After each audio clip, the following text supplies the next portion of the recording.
Listen, one wet inhale, a tremor of legs, and the world votes yes or no. Out here, survival starts on the first breath.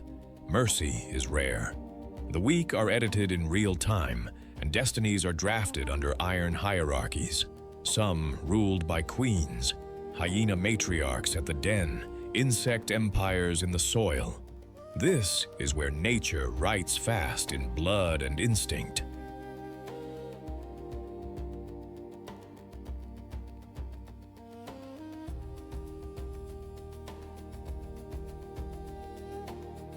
We will move through life's choke points, sun-blazed waterholes, reed-thick marshes, rookery cliffs, surf-slammed beaches, even the ice edge, places where births gather and predators converge.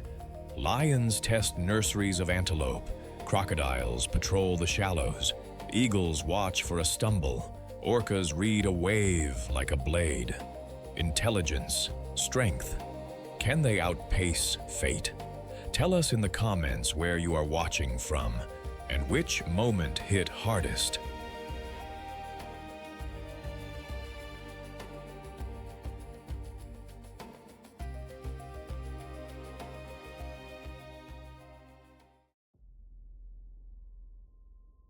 What is deadlier than teeth? Organization. When the nursery moves, wobbly legs and wide eyes, the savanna's strategist reads a stumble from 100 meters and turns patience into power. Meet the spotted hyena of East Africa's open plains and river corridors, from the Serengeti's western passage to Olduvai Gorge.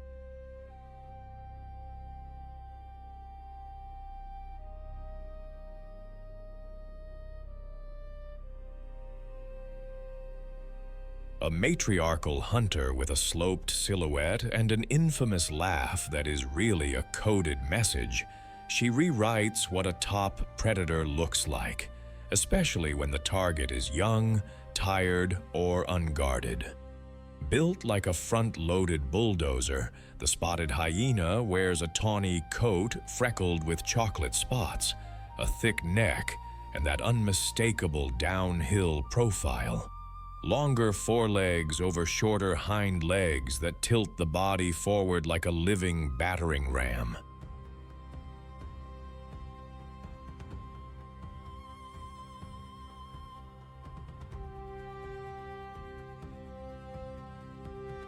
Evolution stacked muscle across the shoulders and chest, feeding jaws that can crush over 1,000 pounds per square inch, enough to open bones like seed pods and turn tendons into thread. The skull is reinforced, the molars broad and brutal, the bite a toolbox for both hunting and cleanup. Skin is thick, a natural flak jacket against teeth and thorns.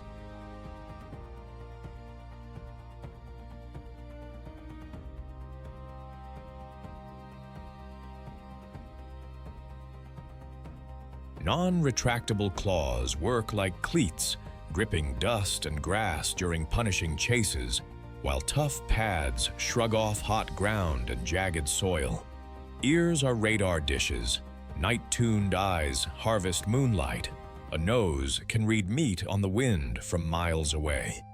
Inside, chemistry completes the design. Stomach acids so fierce they dissolve hooves, cartilage, and rancid flesh that would floor other carnivores.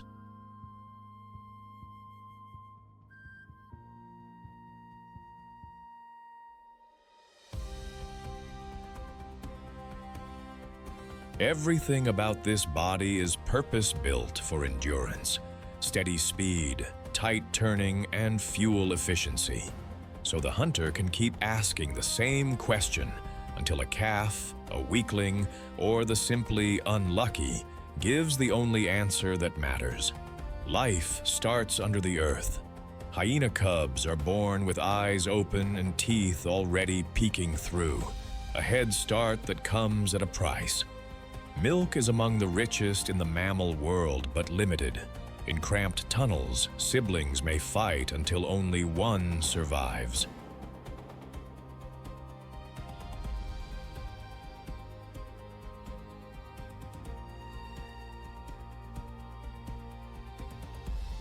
It is not malice, it is triage. For weeks they remain den-bound, growing in the half-dark.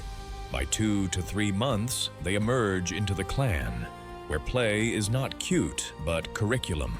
Short sprints, mock ambushes, and endless watching of the veterans. Most action happens after dusk. Spotted hyenas do not gamble on single strikes, they run plays. A scout group probes a herd, reading the language of legs.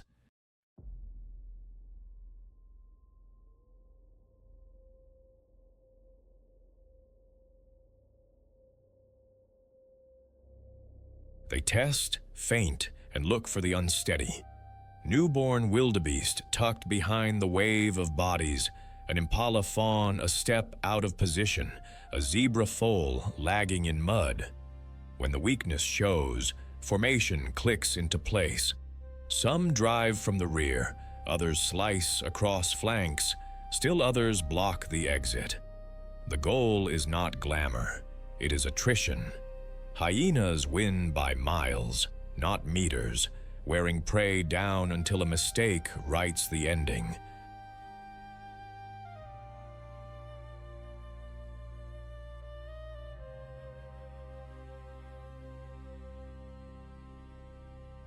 During the great crossings, they skate the river margins for the exhausted and injured. At dry season waterholes, they calculate around lions and crocodiles, stealing when smart, fighting when numbers say yes. Communication is constant, glances, tail flags, posture, and that famous laugh can broadcast stress, status, and identity, even reshuffling roles mid-chase. Between hunts, they patrol huge ranges, scent mark paths, and clean the battlefield, erasing carcasses that would breed disease.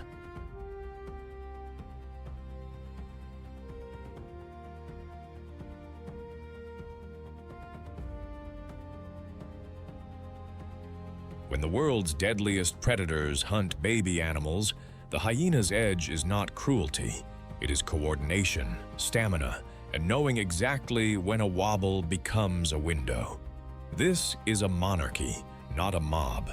Spotted hyena society is ruled by females, with rank inherited like a surname. At the top, a matriarch sets the tempo. Who eats, who moves, who gets back up. Her daughters slot in just beneath her. Even young princesses outrank full-grown males.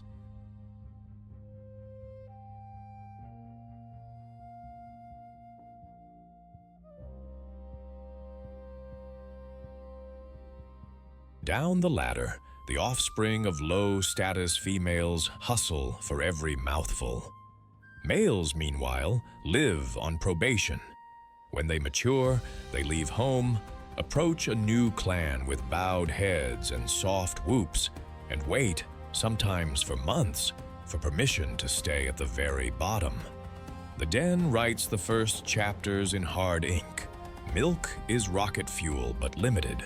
Sibling rivalry can turn lethal, a grim filter that forces strength early. Once above ground, lessons arrive fast.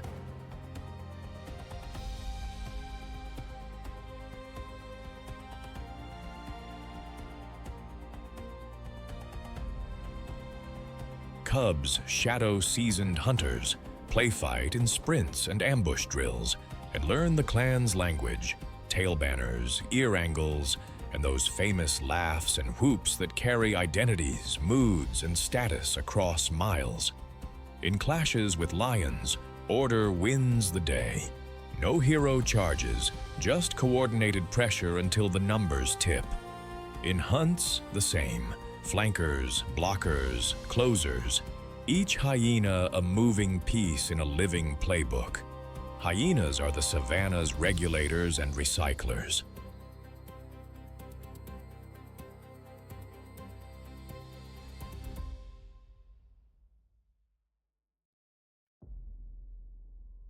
Yes, they hunt, often with success rates that embarrass big cats, and targeting newborns or weakened calves, is part of how nature prunes populations, shunting energy into the food web.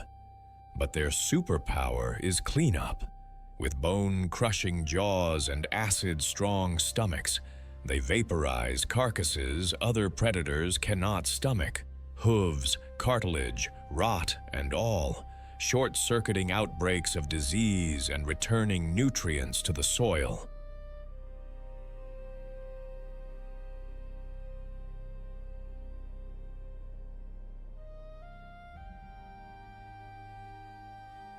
Around river crossings or drought pools, they harvest the exhausted, then erase what is left so nothing festers.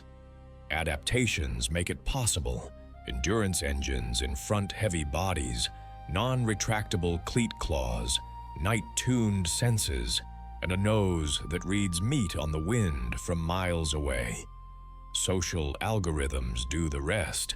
Clans of 10 to 80 coordinate to outmaneuver lions on land and dodge crocodiles at the margins.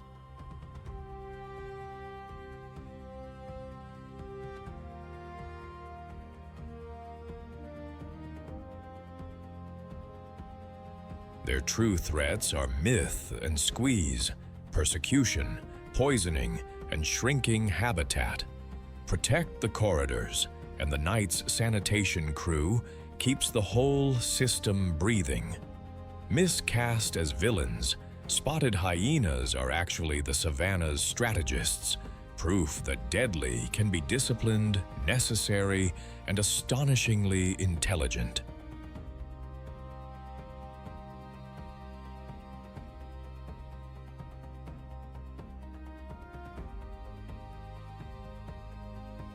When baby animals tip the scales of life and death, they remind us that survival is a hard arithmetic, and balance depends on those brave enough to do the difficult work.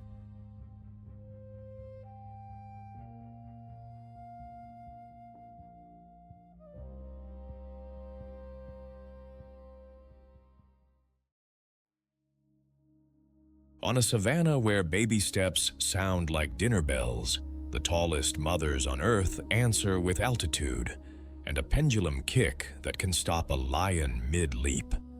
Meet the Maasai giraffe of Tanzania and Kenya, from the Serengeti's rolling grasslands to the Ngorongoro Olduvai Gorge. Standing up to nearly 20 feet with vine-dark patches and sky-high eyes, it turns height into an early warning system, while an 18-inch tongue turns thorn trees into salad bars.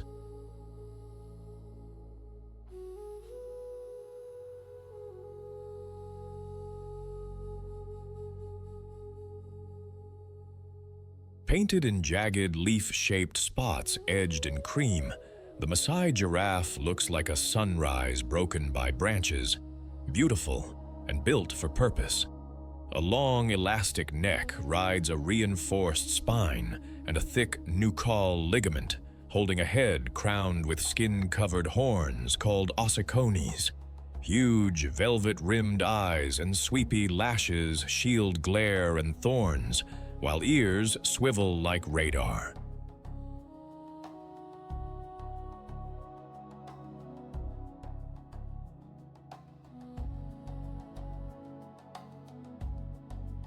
The mouth is a miracle of armor, a tough, prehensile tongue, darkly pigmented to resist sunburn, and leather-thick lips slide past acacia spines to pluck tender leaves. Below, stilt-long legs end in dinner-plate hooves that bite dusty ground and deliver fight-stopping kicks. Inside, a power heart and pressure valve vessels keep blood from surging the brain when the head dips to drink. When predators lurk at waterholes, that plumbing buys precious seconds.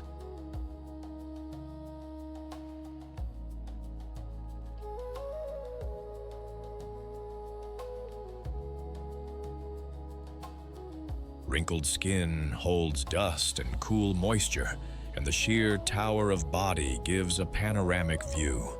Food above the crowd, threats spotted while they are still rumors in the grass. Daylight belongs to browsing. Maasai giraffes drift between umbrella thorn acacias, using that 18-inch tongue to snag shoots and strip 60 to 75 pounds of leaves a day. They chew, swallow, bring it back up, and chew again, the quiet rhythm of a ruminant running on tough greens.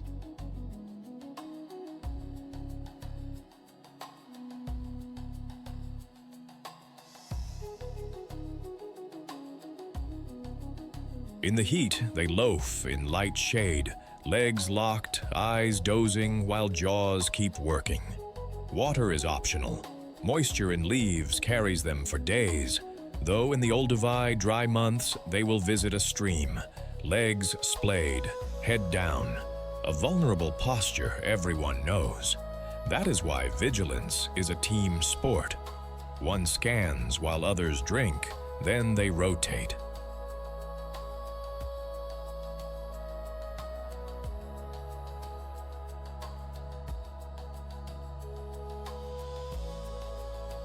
Calves are born into gravity's boot camp, dropping 6 feet, standing within an hour, running by day 2 because lions and hyenas do not grade on effort. Nursery groups form as mothers feed nearby. When a shape moves wrong, cows pivot as one, placing the youngest to the middle. If a predator tests the ring, the answer is kinetic, a forward strike like a hammer, a sideways kick that can break ribs or worse. Most hunters peel off.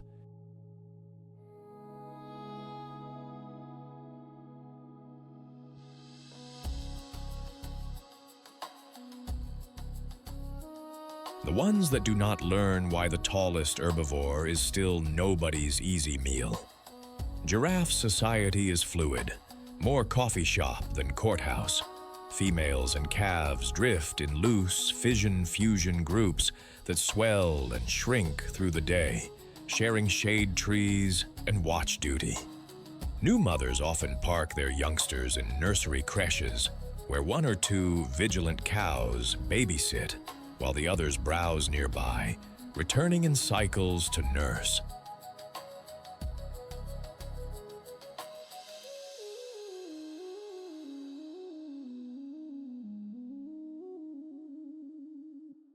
Calves learn the rules fast, stay in the lee of a mother's legs, freeze when she stiffens, run when the air changes shape.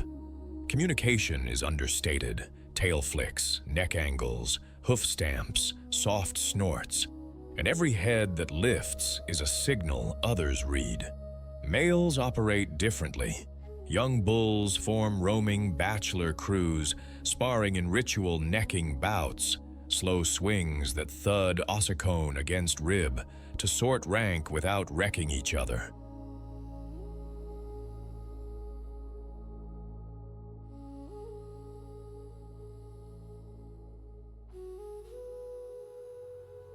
The strongest take wider circuits, looking for receptive females. The rest keep practicing until one day the pendulum swings in their favor. When the world's deadliest predators hunt baby animals, these gentle routines harden. Cows pivot into a loose ring with calves tucked inside, eyes wide, legs set. A wrong move from a lion or hyena meets a forward strike like a sledge and a sideways kick that can fold a rib cage. Bulls sometimes wade in too, necks lowered like battering rams.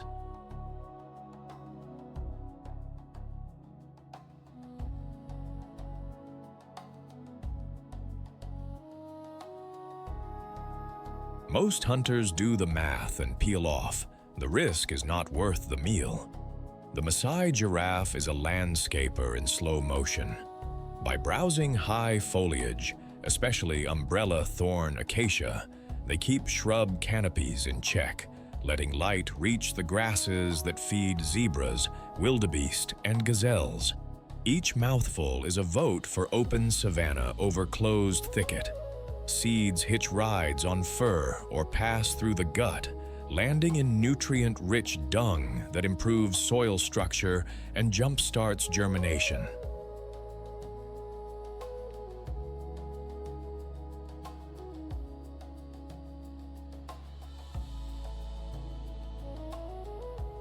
Beetles, termites, and a whole micro-army follow, recycling that fertilizer back into the system.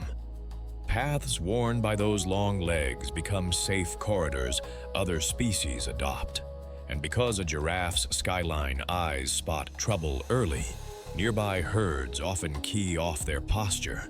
The tallest mammal becomes a living watchtower for the neighborhood.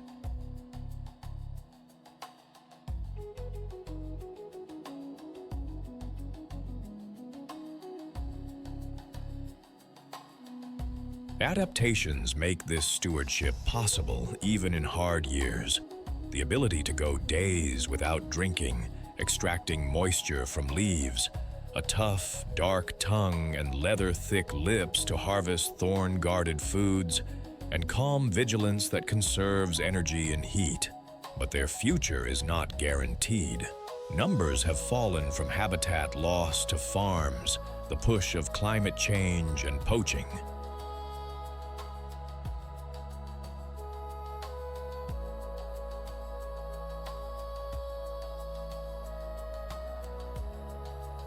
The Serengeti and Ngorongoro Olduvai landscapes remain strongholds, reminders that when we protect corridors and thorny browse, we protect a keystone grazer and the grasslands it helps hold together, tall as a story and twigs.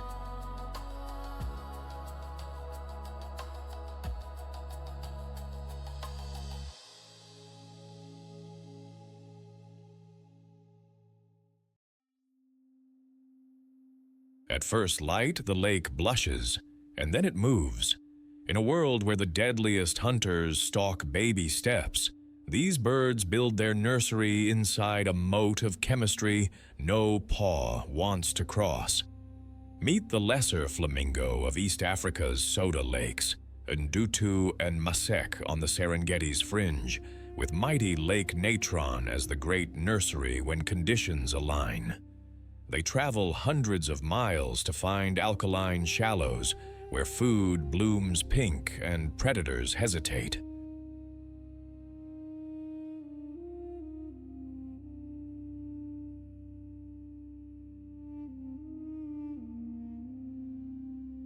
The lesser flamingo is elegance rewritten by minerals. Smaller than its greater cousin, it wears a blush that deepens with dinner. Carotenoids from cyanobacteria, often called spirulina, tinting white feathers into watercolor pinks. A long S-curved neck and stilt-length legs lift the body clear of caustic brine, while broad webbed feet spread weight over mud that would swallow a hoof. The bill is the magic trick, deep-keeled, sharply downturned, lined with fine lamellae that act like sieves.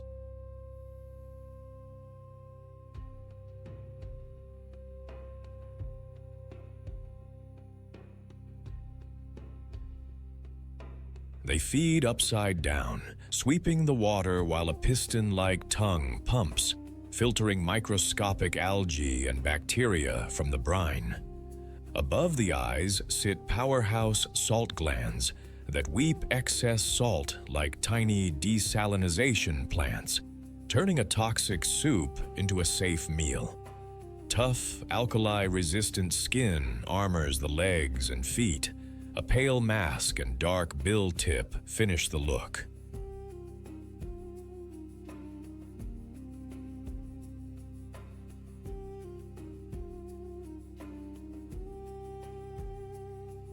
When water falls just right on Ndutu's flats, they sculpt conical mud nests, little volcanoes tall enough to keep a single chalk-white egg above floods and scorching ground. Open water, long sightlines, and chemistry are their camouflage. Where a lion's paw would burn and crack, a flamingo simply wades on. Dawn is choreography. Thousands drift into shallow pans, Heads flip upside down, and a soft vacuuming hush spreads as they scythe the water.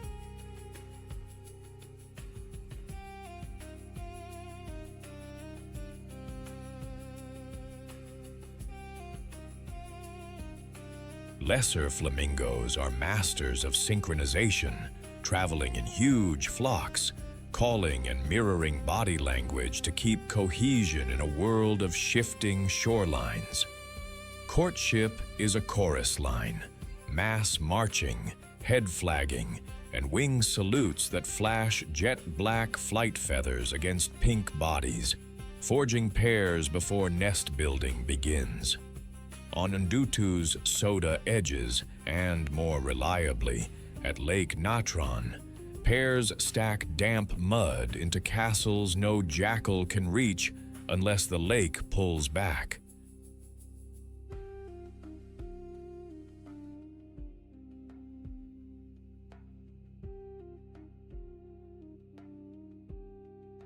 Both parents incubate for about 4 weeks. Chicks hatch gray and straight-billed, fed a rich red crop milk from both adults. Within days, they join creches, nursery mobs of thousands guarded by a rotating picket of adults. Each parent knows their chick by voice in this pink kindergarten, threading through the crowd at feeding times like a GPS ping. Predators haunt the margins, marabou storks, jackals, hyenas, but high salinity and knee-deep gluey mud keep most teeth at bay.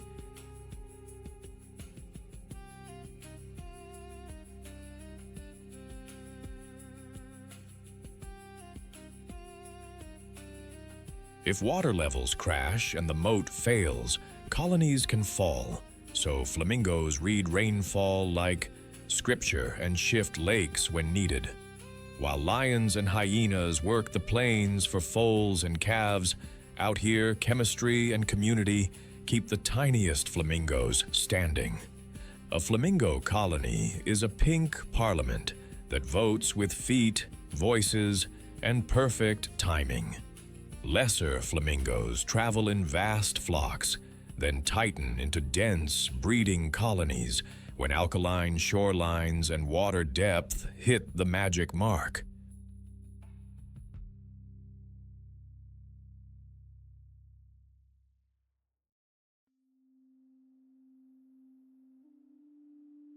Courtship begins as a mass performance, head flagging, wing salutes, and synchronized marching, until pairs click and start stacking mud into knee-high cones.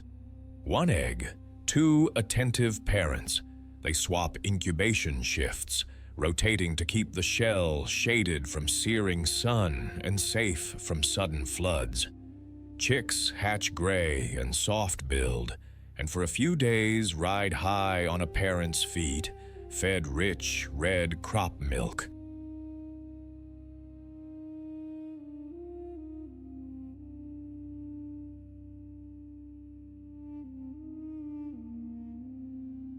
Then the nursery goes supersized.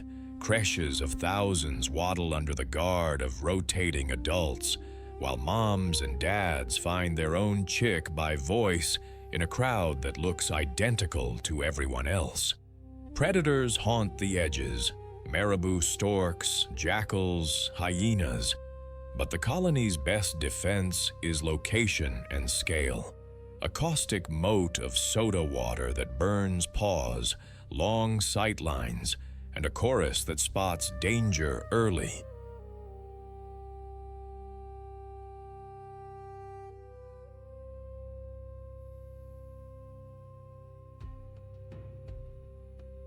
If the lake draws down and the moat fails, losses can be brutal.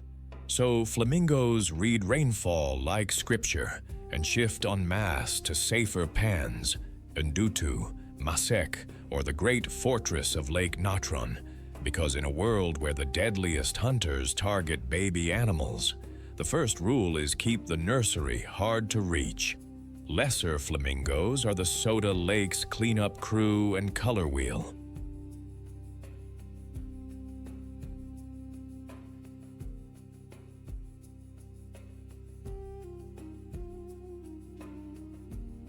by filtering billions of cyanobacteria and microalgae with a specialized upside-down sieve bill.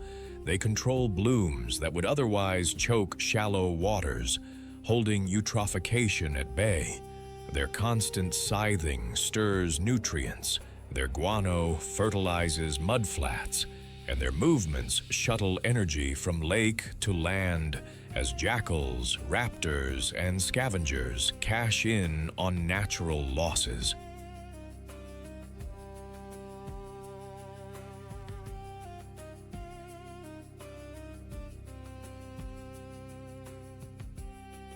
Evolution tuned them for this tough niche. Salt glands above the eyes weep brine like tiny desalinizers. Alkali-tough skin on legs and feet shrugs off caustic water. Long legs and webbed feet spread weight over gluey mud, and those conical mud nests lift eggs above heat and splash. Flocks roam hundreds of miles to track mineral chemistry and water levels, choosing lakes, Ndutu, Masek, Natron, where predators hesitate and food blooms.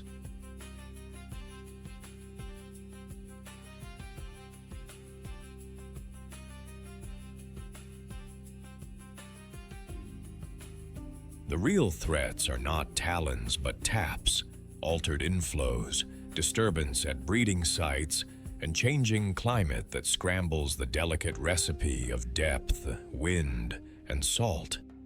In a land where hungry eyes search for the smallest and weakest, flamingos answer with chemistry, choreography, and courage. Pink citizens building floating cities so their chicks can stand.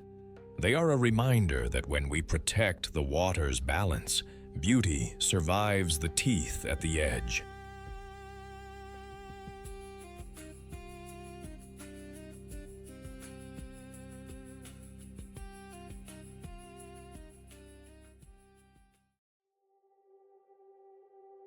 "30 seconds. That is the window between a newborn's first wobble and a blur that rewrites the horizon. When the world's deadliest predators hunt baby animals, speed becomes a language, and the cheetah is fluent. This is the cheetah of the Serengeti, especially the open Ndutu plains at roughly 4,000 feet.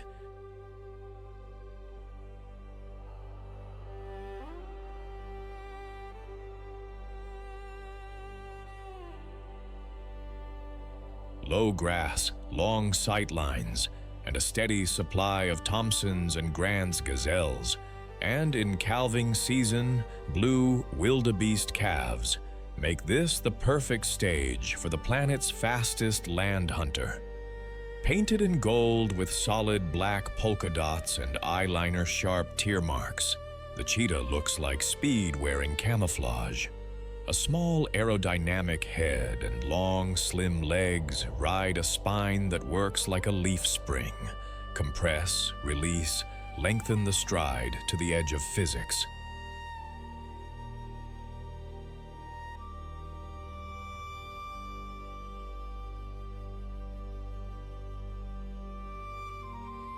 A deep chest houses an oversized heart and lungs.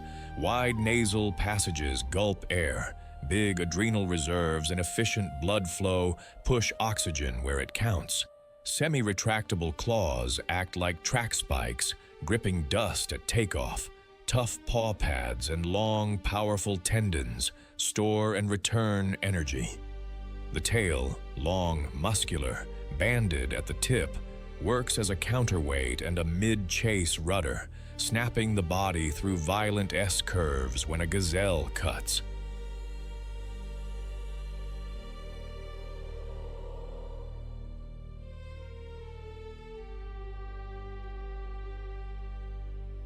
Lightweight bones trim mass for acceleration, while a flexible shoulder girdle lets the forelimbs reach like thrown spears. Even the coat helps. Spots break the outline in grass that seldom climbs past the shoulder. Built to explode, not endure, the cheetah's engine trades raw bite force and armor for launch speed and steering control. perfect for catching small, vulnerable prey before a defense can form. Cheetahs run the day shift.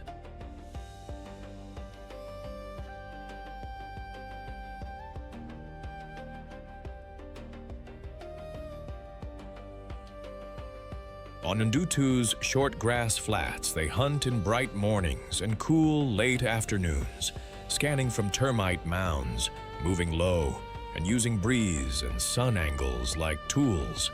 Success comes from choices. Targets under 200 feet away, fawns parked in grass, yearlings that drift from the herd, any limper, lagger, or daydreamer. The stalk is a slow dissolve.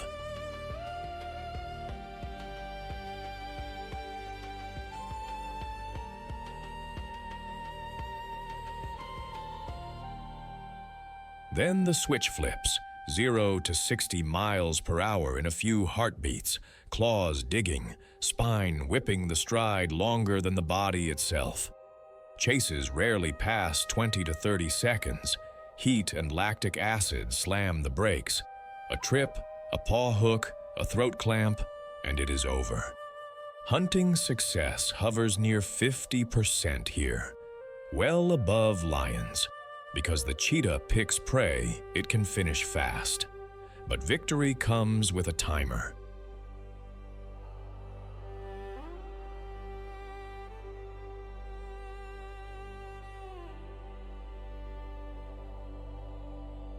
Hyenas, lions, even vultures can steal the prize, so the cat eats immediately or drags the carcass to thin cover, panting hard while its core cools. Females with cubs thread risk carefully, avoiding thick bush where ambush cats lurk and steering toward open ground where their superpower matters most. During wildebeest calving, they work the edges of chaos, testing lines for a calf that strays.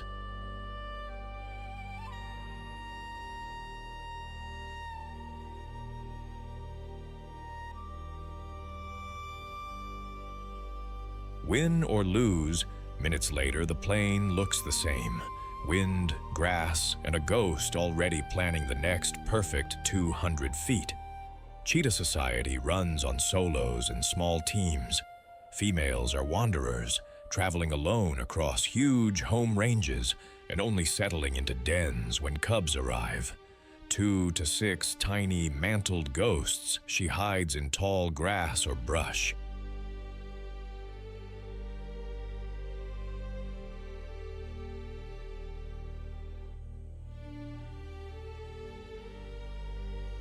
She shifts den sites every few days to stay ahead of noses and paws, nursing in short visits, grooming away scent, and keeping daytime schedules when lions and hyenas are less active. As the cubs grow, she teaches by doing. Soft chirps to rally them, stutter barks for alarm, and carefully staged chases where a tripped gazelle fawn becomes a lesson in how to finish quickly or let go fast.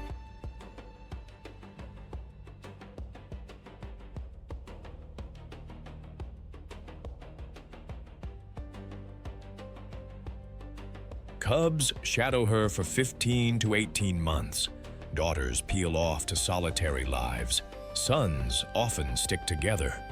Males write a different script.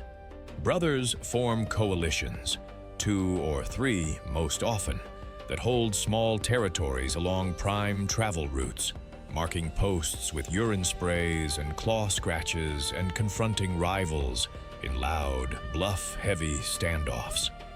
Coalitions hunt better and mate more, but they still practice the cheetah's rule number 1: avoid bad fights.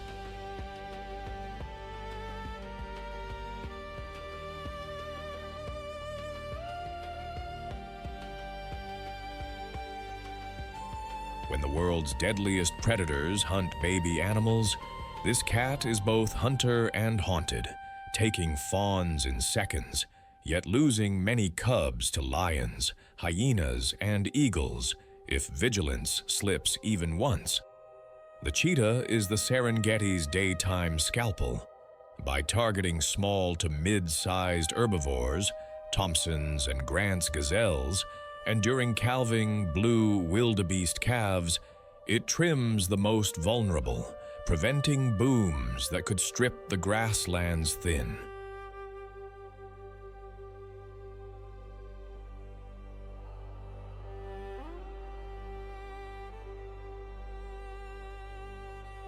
Swift kills and frequent thefts by hyenas and lions spread food to scavengers, so one chase can feed an entire neighborhood. Niche partitioning keeps the peace. Cheetahs hunt mostly under a bright sun, leaving the night shift to heavier cats. Their kit suits the job: tear marks to cut glare, a high cone retina for sharp daylight vision, huge lungs and heart for 20 to 30-second sprints, and semi-retractable claws that grip like track spikes.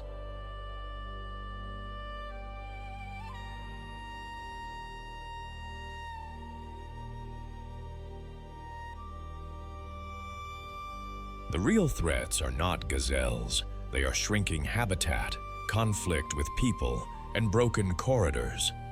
In East Africa, conservation focuses on keeping open country open and reducing livestock clashes through community programs and smarter grazing.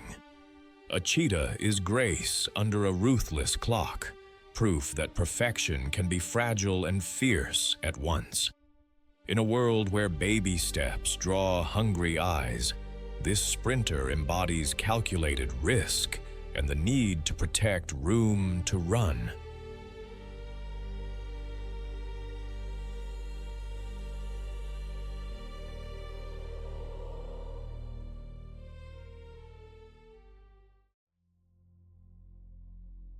How do you raise a newborn where every shadow has teeth? With nerves like wire, a decoy plan in the grass, and legs that learn the meaning of 50 miles per hour before they learn safe. This is the Grant's gazelle of the Serengeti and Olduvai Gorge, compact, agile, and tuned to the heartbeat of semi-arid plains. When the world's deadliest predators hunt baby animals, this antelope answers with stealth, speed, and a herd that thinks in angles.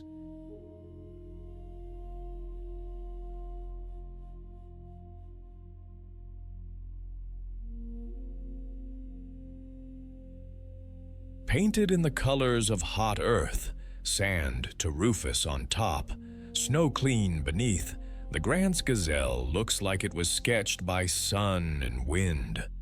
A bright white rump patch flashes like a signal flag when danger stirs the grass, and bold facial markings cut clean lines along the muzzle and eyes.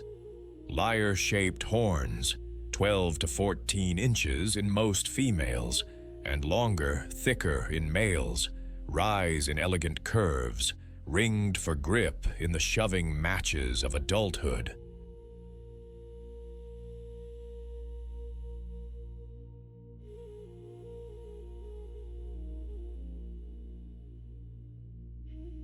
Built light, about 88 to 180 pounds, and long-limbed, it runs on springs, elastic tendons, airy bones, and a deep chest that houses the engine, heart and lungs braided for endurance. High-set eyes scan nearly 360 degrees. Radar-keen ears pivot to collect the whisper of paws or wing.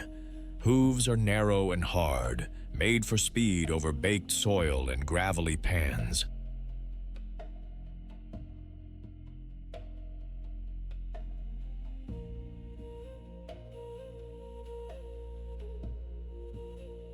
Millions of years of East African evolution shaved every gram of excess, leaving a body that wastes nothing, water recycled through efficient kidneys, heat shed by lean lines and smart timing.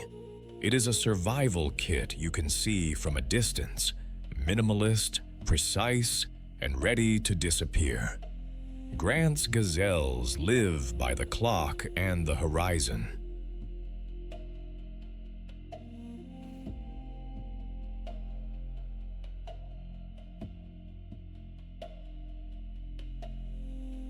They feed in the cool bookends of the day, early morning, late evening, threading between acacia-dotted flats and valley edges where sparse grasses and drought-hard shrubs push through dust.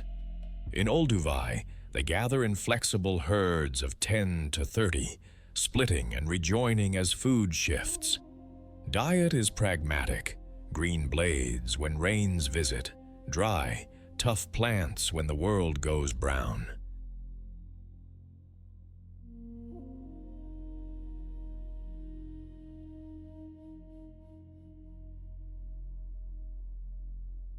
They sip water when it is there, but often drink through leaves, moisture pulled straight from food to dodge risky trips to crowded pools. Calving is a lesson in stealth.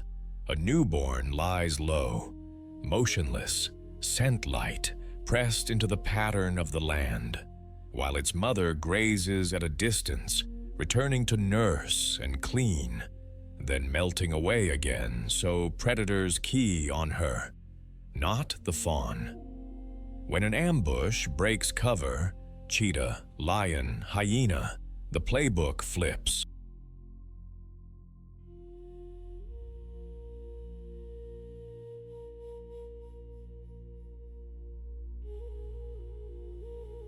Adults bunch and face out, then the herd detonates in a blur.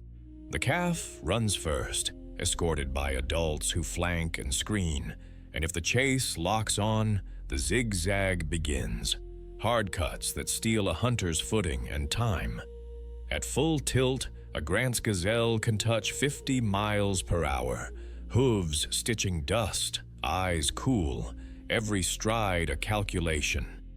Most days end the same way they began, with wind, open ground, and a quiet plan to see tomorrow.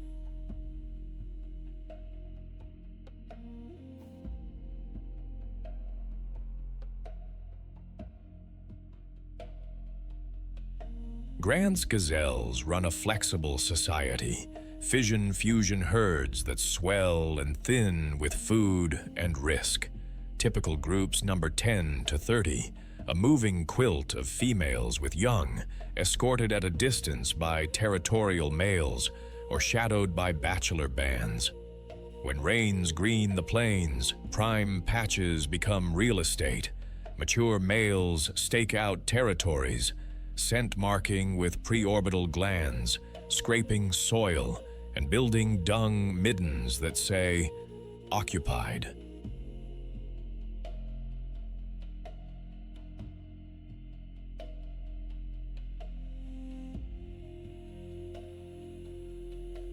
Challenges are formal: stiff leg walks, head tosses, then lyre horn sparring that tests balance and stamina more than brute force.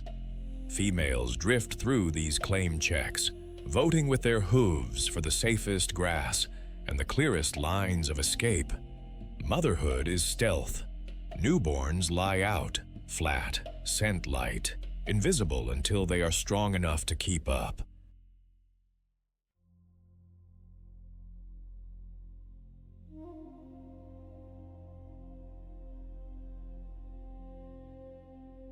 She grazes at a distance, circles back to nurse, grooms to erase odor, then melts away again so prowling hyenas and lions key on her, not the fawn.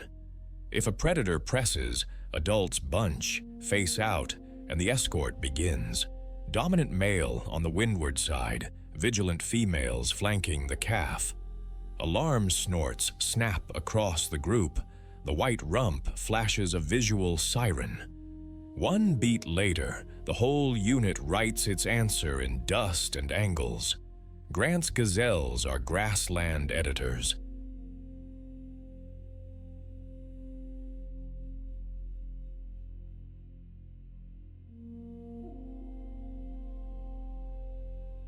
By cropping grasses and nibbling drought-tough shrubs, they keep woody plants from overrunning the plain, holding the balance between open pasture and thorny thicket. Their passage aerates soil, pellets fertilize it, Seeds hitch rides or pass through to sprout in ready-made nutrient packages. Where herds linger, new growth follows. Good news for zebras, wildebeest, and the insects and birds that cascade after fresh green.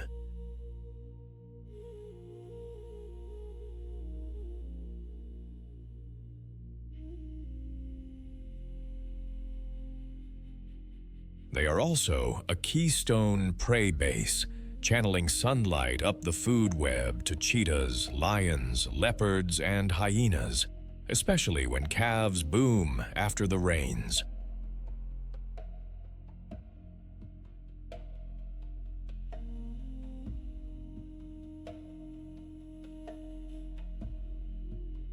Survival here is a design problem they have solved elegantly. Water-stingy kidneys and leaf-drinking habits reduce risky trips to exposed pools. Wide-angle vision and swiveling ears pull threats from the horizon. Springy tendons and a deep chest turn air into speed. And that white rump patch plus tight herd coordination give predators more variables to juggle than they would like. The system works when space, corridors, and quiet calving ground remain.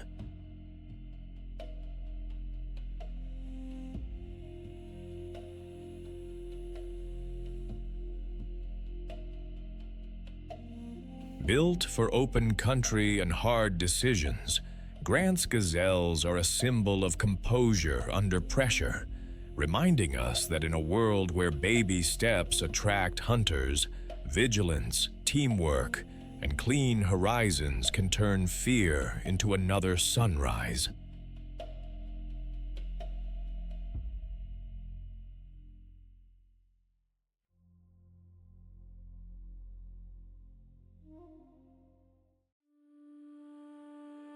The river is quiet until it bites. When the world's deadliest predators hunt baby animals, the Nile crocodile turns a calf's first swim into a final exam with no retakes. Meet the Nile crocodile of the Serengeti's western corridor, especially the Grumeti River, a slow, dark ribbon that swells with the rains. When wildebeest and zebra herds pile in, calves at their mother's knees, this ancient ambusher takes its place beneath the surface. Think submarine in scales.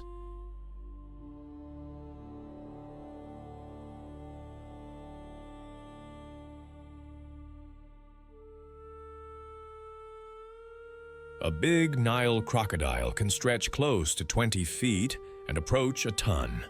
Olive-brown armor studded with bony scutes that shrug off hooves and teeth. Eyes and nostrils sit on top like periscopes, so the body disappears while the sensors stay above water. A third eyelid, the nictitating membrane, slides over the eye like a swim goggle, and a clever palatal valve blocks the throat, letting the croc clamp down underwater without drowning.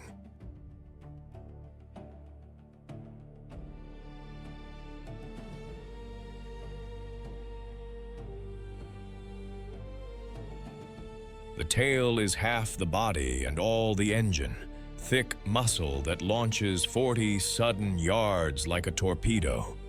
Conical, pressure-resistant teeth grip rather than slice. New ones grow as old ones break.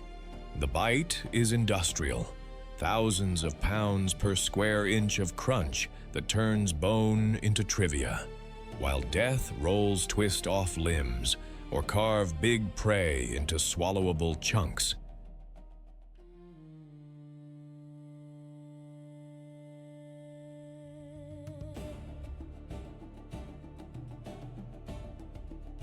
Heat management is simple and effective.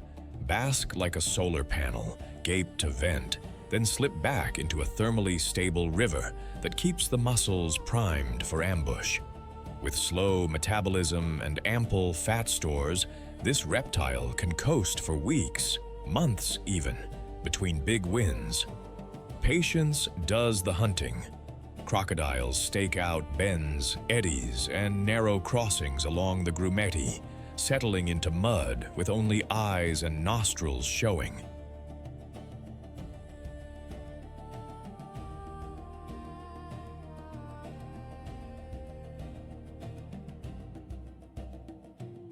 They raid the water, vibrations of hooves, the panicked rhythm of a calf, and wait for the single mistake. The strike is pure physics, a surge, a snap, a dragging turn that yanks prey off balance and under. Calves and yearlings are the easiest math in a chaotic herd. One misstep, one mother separated by current, and the river decides. A throat clamp finishes the small. Larger animals meet the roll, spins that dismember or drown with merciless efficiency.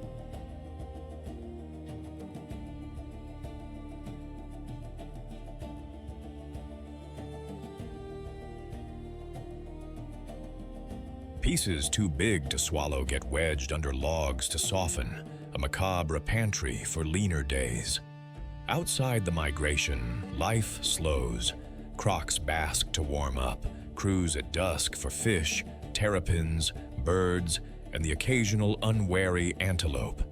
They can stay submerged for long stretches, surfacing in slow motion to sip air before sinking again.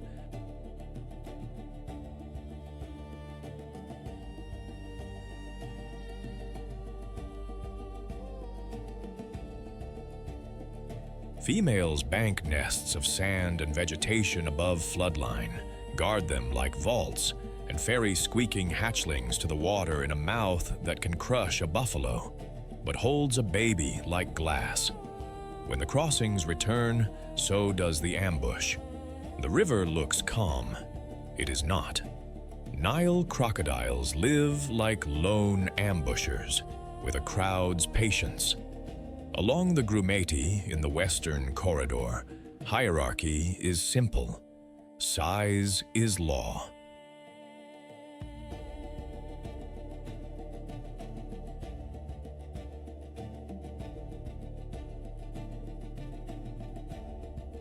The biggest males claim the best eddies at crossing points and the choicest cuts on a carcass. Smaller adults and subadults hang back, snatching scraps or waiting their turn. Social talk is bass and bubbles, deep bellows that shiver the water, head slaps, and humming vibrations that stake out space, especially in breeding season. Courtship happens in the shallows, pairs circle, touch jaws, and slide side by side before mating in the water. Motherhood is where the armor softens.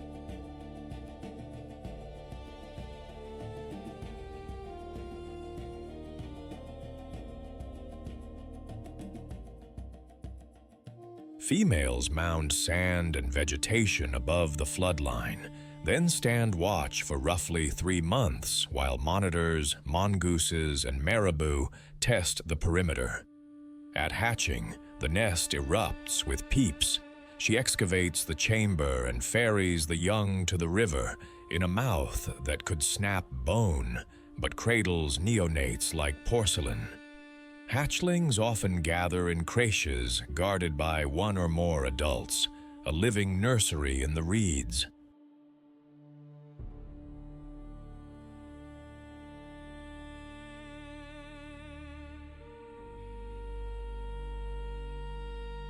At big kills, feeding looks chaotic, but follows a rough etiquette. 1 animal at a time, gripping and rolling until chunks tear free, then another moves in. Crocs will tolerate hippos nearby and vultures on the banks, but respect is conditional. A tail flick or a sudden lunge redraws boundaries fast. And when the migration funnels calves to the water's edge, these reptiles share only one relationship with the herds: predator and passage.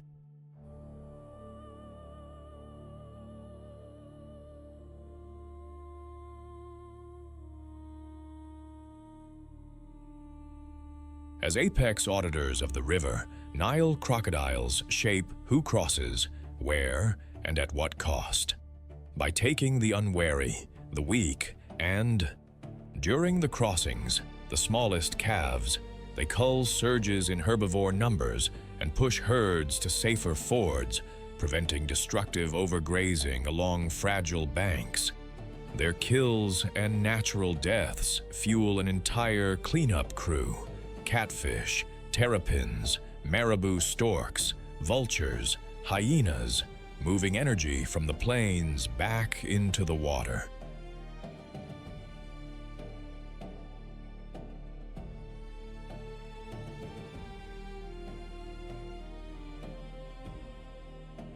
The Croc's toolkit makes it inevitable. Armor of bony scutes, a palatal valve that lets it clamp prey underwater, a nictitating membrane for clear vision in the strike, and one of the strongest recorded bite forces on Earth. A slow metabolism and stable river temperatures let it wait weeks or months between meals, spending energy only when payoff is likely.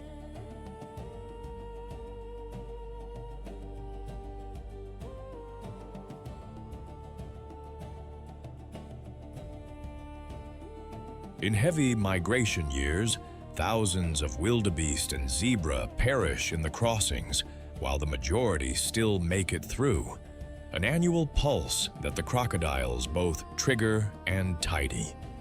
Threats come mostly from us: nets, water diversion, and conflict. Keep the river whole, and the balance holds. Ancient patience meets newborn urgency at the river's lip, and the Nile crocodile is the law in that thin, dark line.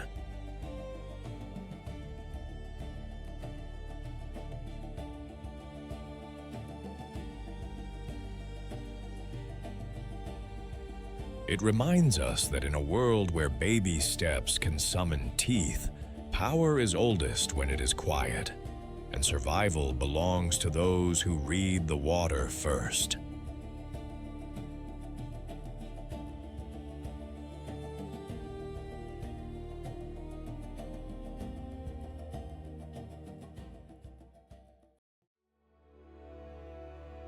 When predators go shopping for the smallest hooves, the savanna rolls out an optical illusion. Black and white turns into moving static, and a foal gets one more heartbeat to learn the meaning of run. Meet the plains zebra of the southeastern Serengeti and Ndutu, where rains flip the short grass electric green, and as many as 200,000 stripes flow across the flats.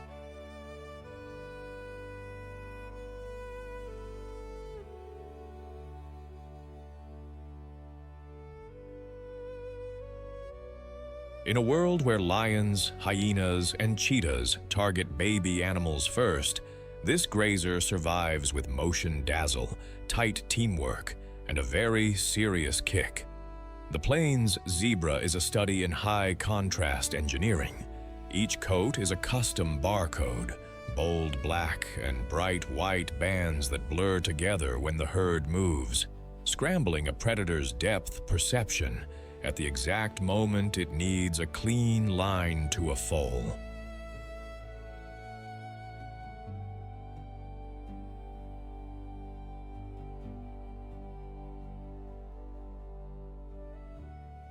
Those stripes also make life harder for biting flies, who struggle to land on striped air, reducing disease and irritation. An upright, bristly mane runs from poll to withers like a ridge of caution tape, while a thick neck and deep chest power steady ground-eating strides.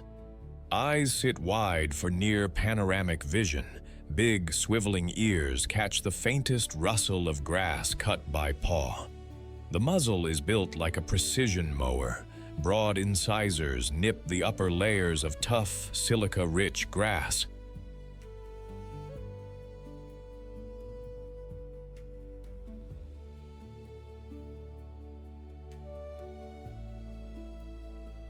Under the hood, a hindgut fermenter's engine turns bulk into energy quickly, perfect for short grass plains around 4,000 feet, where food is constant but coarse. Hard, narrow hooves grip baked soil and seasonally slick pans. Tendons load like springs for rapid launches. At a sprint, 40 miles per hour is on the menu. Faster is not always necessary when confusion travels with you.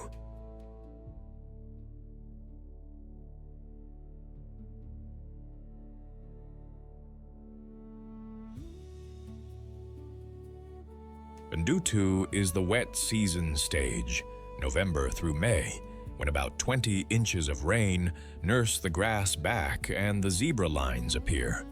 Orderly, nose-to-tail columns cutting across the plain. Daily life runs on light and wind, grazing in the cool morning and late afternoon, loafing at midday, rolling in dust to shed parasites and lay on a little striped sunscreen.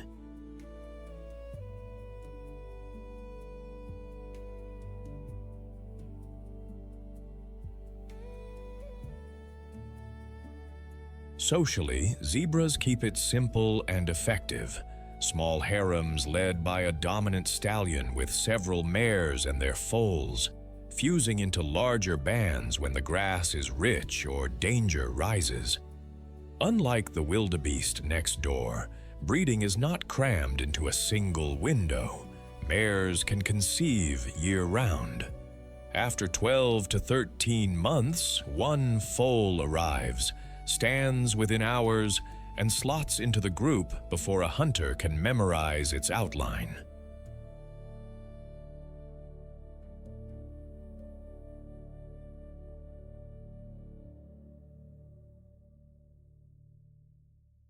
When the world's deadliest predators test the herd, the choreography flips. Adults scatter in jagged bursts to scramble a stalker's focus, then wheel into an outer ring with foals at the center. Alarm barks snap the air. A stallion charges, biting and double-kicking like a sledge with hooves. At water or on the move, zebras and wildebeest work a quiet pact. Zebras scout fresh grass, wildebeest read the water, and together their numbers turn a kill zone into a moving, living maze.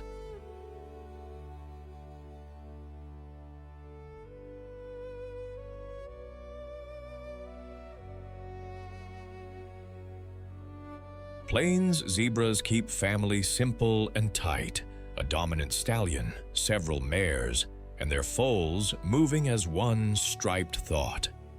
Mares form the backbone, long-term bonds cemented by mutual grooming and travel side-by-side habits, while the stallion rides the edges, reading wind and trouble.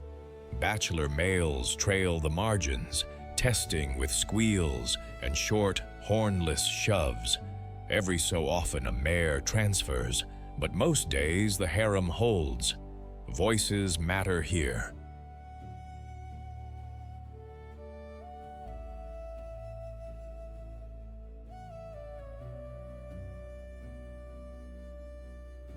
Mothers and foals lock on to each other's calls and scent within hours, a private radio channel that cuts through dust and panic. When the world's deadliest predators hunt baby animals, these quiet rituals harden into choreography. If lions push, the unit scatters to scramble targeting, then reforms with adults on the rim and foals tight in the middle. The stallion charges, ears flat, teeth bared, double kicks like a sledge, while mares screen, wheel, and shepherd their young back into the flow.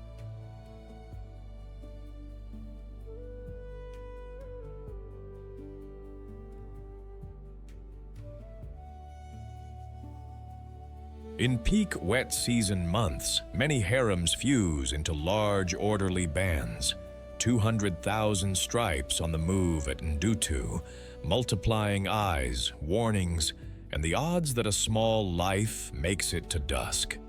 Zebras are lawn managers with a migration map, At roughly 4,000 feet on the short grass plains of Ndutu, they clip the upper, tougher layer of grass, opening the buffet for gazelles to nip the fresh green beneath.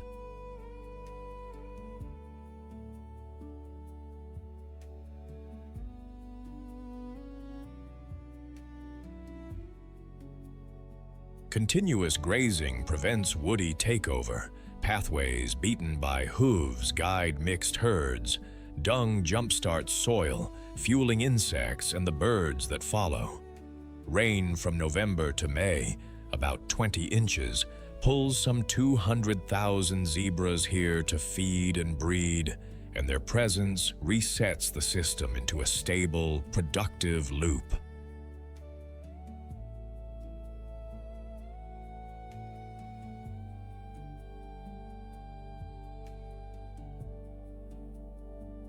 Adaptations make the machine hum. A hindgut fermenter's engine to process coarse forage fast. Stripes that dazzle predators in motion and confound biting flies. Speed up to 40 miles per hour and group tactics that turn a clean chase into static. In mixed companies, zebras often lead to new grass, while wildebeest read the water. Division of labor that keeps both armies moving and the grasslands breathing.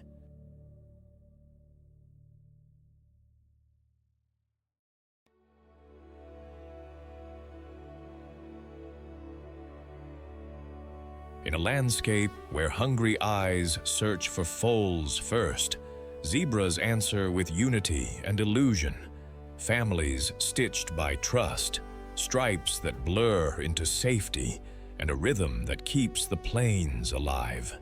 They are a reminder that togetherness can outsmart teeth, and protecting their corridors protects the heartbeat of the savanna.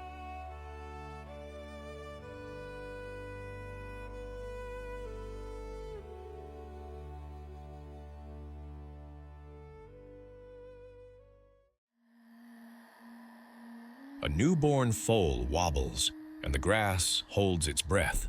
Then a roar rolls 5 miles across the Serengeti, an announcement that in a world where the deadliest hunters target baby steps first, the lion is on shift. Meet Panthera leo of the southeastern Serengeti and the open Ndutu plains. Short grass, scattered bush, and horizons that carry both warning and opportunity.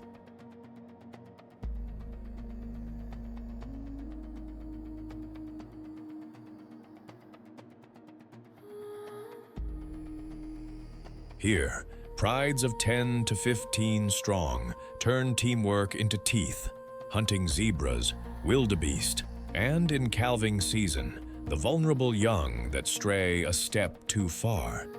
The Serengeti lion is muscle carved for impact. Males tip the scale at roughly 280 to 420 pounds, body length up to 8 feet, their manes a storm cloud ruff that broadcasts age, health, and heat tolerance to rivals and mates.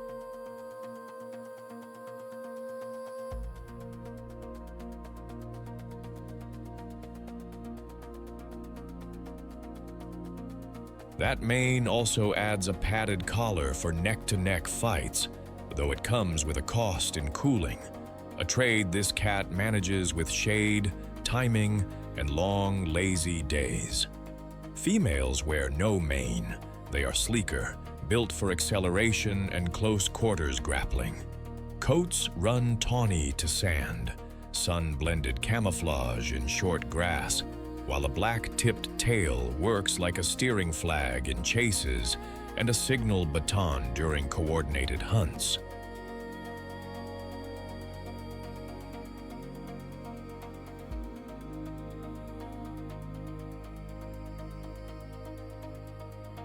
Paws are broad and padded for silent approach. Retractable claws stay razor sharp for the moment they need to hook a hawk or pin a shoulder. A heavy forequarter, reinforced by massive shoulder blades and forelimb muscles, delivers the tackle. A skull packed with jaw power and canines finishes the hold. Inside, a big heart and efficient lungs feed bursts of anaerobic power.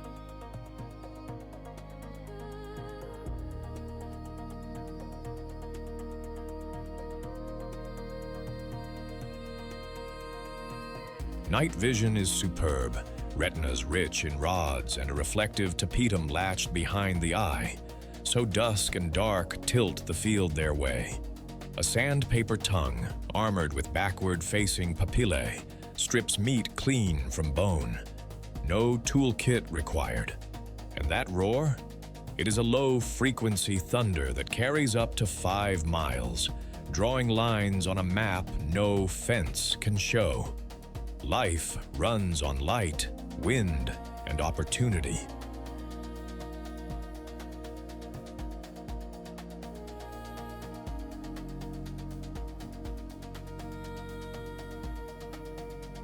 Lions rest through the heat, sprawled in shade, trading slow blinks and soft grunts, then spark to life in the cool of evening and pre-dawn. Hunts begin with silence and angles. Females spread in a crescent, using Ndutu's ankle-high grass and the wind to erase their scent. One or two drift wide to flank. Another freezes ahead as the ambush post. When zebras or wildebeest edge within range, the trap snaps. A burst, a tackle, a throat clamp.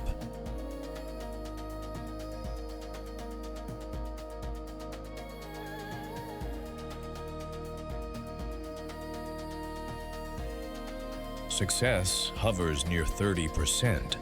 Better when the target is isolated, young, or tired.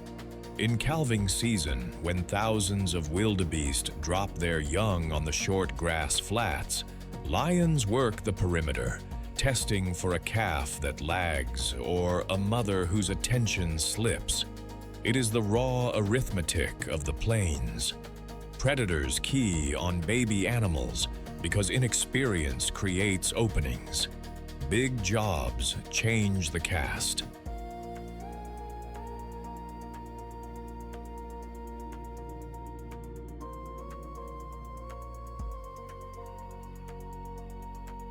When buffalo or a full-grown zebra is on the menu, males often charge in, extra weight turning maybe into a meal. At the carcass, etiquette is unapologetically practical. Dominant male first, other males next, then the hunting females, then subadults and cubs. Between hunts, roars and scent marks patrol the borders. Skirmishes with hyenas erupt over ownership of meat and reputation. Most nights end the way they began. Dust cooling, stars up, and a pride resetting the map for tomorrow's chase.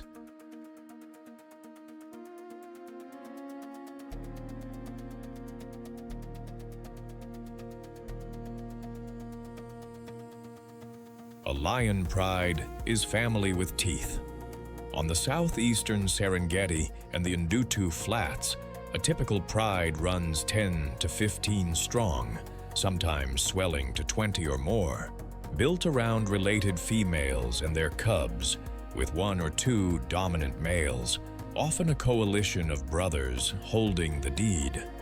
Females are the backbone, sisters, mothers, aunts who share hunts, babysit, and even nurse one another's cubs in creches.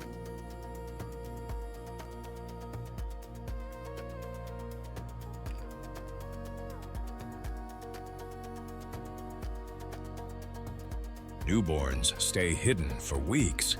The pride rotates guard duty, and soft grunts keep everyone on the same page.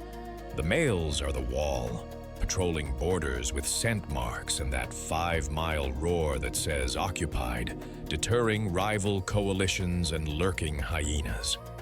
Inside the family, rules can be rough. Takeovers are dramatic and dangerous. New males drive out or kill rivals and may commit infanticide to bring females back into estrus. It is brutal, but it resets the pride's genetics and cohesion.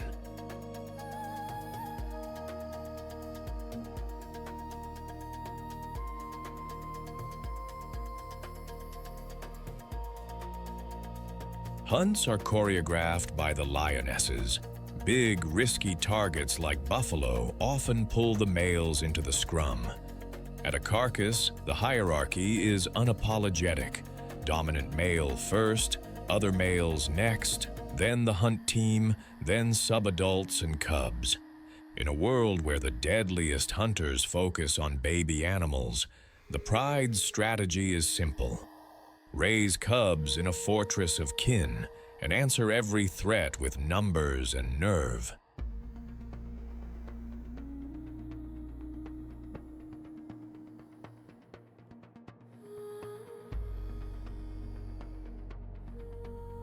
Lions are the Serengeti's apex auditors, keeping zebra, wildebeest, and buffalo honest and shaping when, where, and how long herds graze. By culling the weak, the sick, and in calving season, the unguarded young, they prevent booms that would overstrip grasslands, and their leftovers fuel a scavenger economy, from hyenas to vultures. Competition with hyenas, stealing and defending kills, spreads calories wider, faster.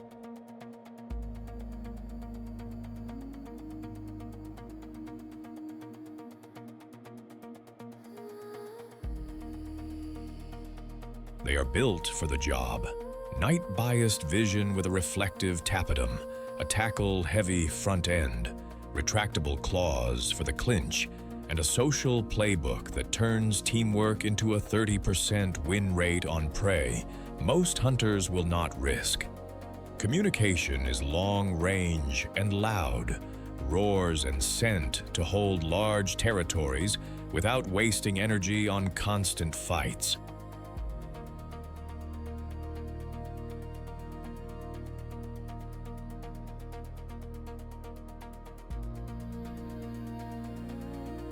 Around Ndutu, protections and corridor management have helped numbers rebound, but threats persist.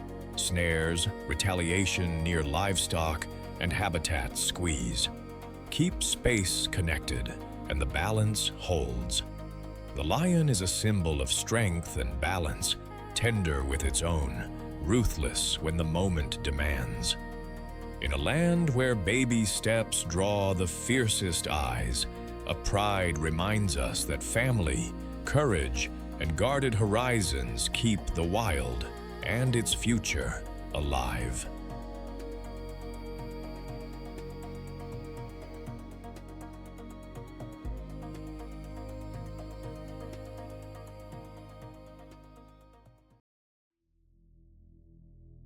Dawn hits the water and tiny crowns catch fire. In a world where the deadliest hunters watch for baby steps, the gray-crowned crane chooses a nursery with built-in bodyguards, mud, distance, and a chemistry moat. Meet the gray-crowned crane of East Africa, Lake Ndutu, Lake Masek, and the swampy seams of the southeastern Serengeti.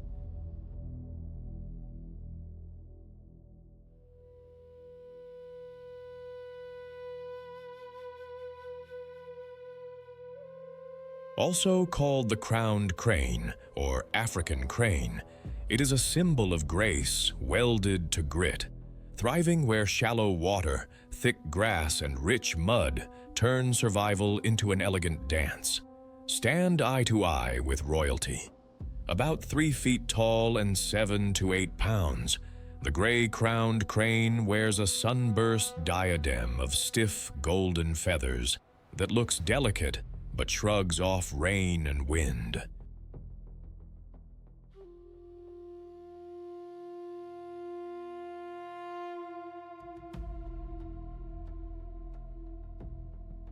A gray cloak drapes the body, white wings flash panels of black, and depending on the light, warm chestnut and gold, formal wear for a wetland ballroom. On the face, a white cheek patch frames a bright red inflatable throat lappet, the built-in amplifier for those resonant calls that stitch pairs together across reeds. The bill is straight and neat, perfect for precise picking. Seeds one moment, a frog the next.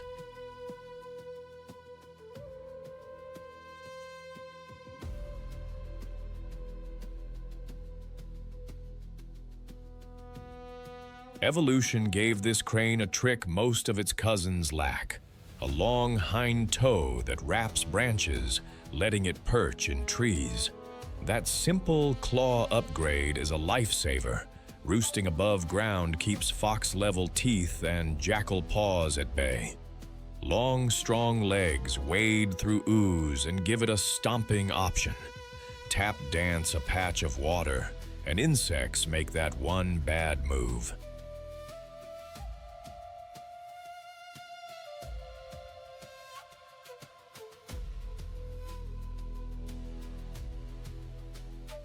Broad wings, up to 6.5 feet across, lift the bird clean over flood and grass, while keen eyesight and a high head keep a constant scan running. Nesting mounds, elevated piles of reeds and aquatic plants, turn soggy risk into climate control, raising eggs above flash floods and sun-baked mud. It is beauty painted by function. Every feather and toe speaks wetlands fluently. Morning on Ndutu is a duet.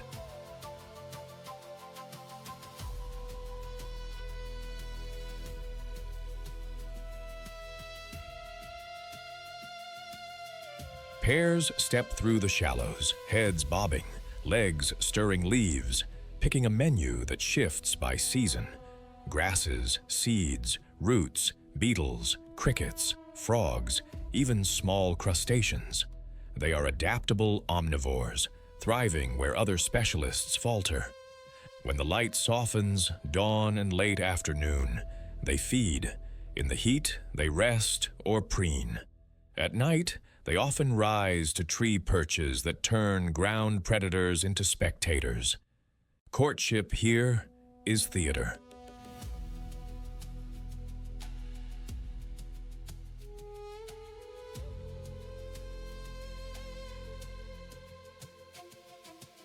The crane's famous dance, head flagging, bows, leaps, and wide wing salutes, plays like joy and functions like glue, tuning a pair for the season ahead. Those resonant calls, sometimes in near unison, carry across reeds like a living metronome. Once bonded, cranes pick shallow water or swamp to build a nest, stacking reeds into a high, buoyant mound. 2 to 5 eggs is typical. Both parents incubate, trading shifts to balance sun and storm.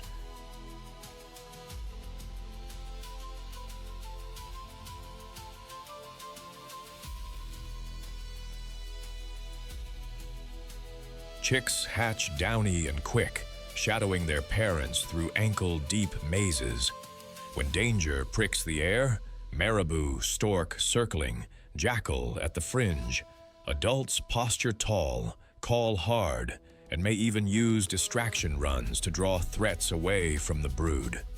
In a landscape where lions and hyenas scan the plains for foals and calves, crane families lean on different math. Wetlands as moats, trees as bunkers, vigilance as armor.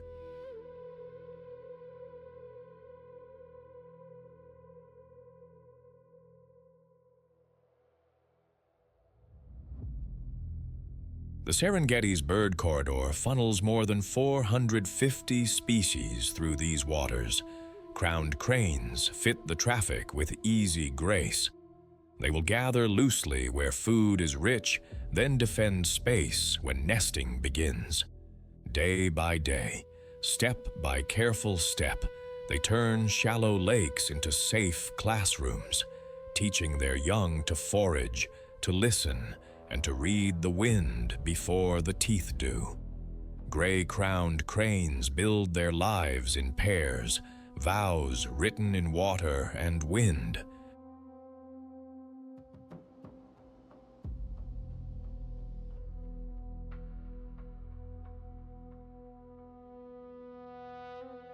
Most bonds last for years, sealed by daily duets and those elegant dances, bows, leaps, wing salutes, that tune two birds into one unit. When the season turns, they stake out shallow marsh or swamp along Lake Ndutu and Lake Masek, weaving reed mounds high enough to lift 2 to 5 eggs above sudden floods and scorching mud. Both parents share everything: incubation shifts, predator watch, and the careful shepherding of downy, precocial chicks that can follow within hours.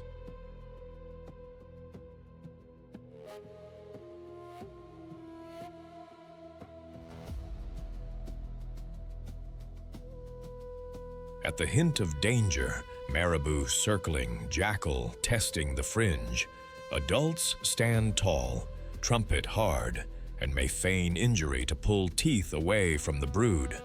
Nights often end in trees, a privilege granted by that crane-only hind toe, where fox-level threats become stories told from above.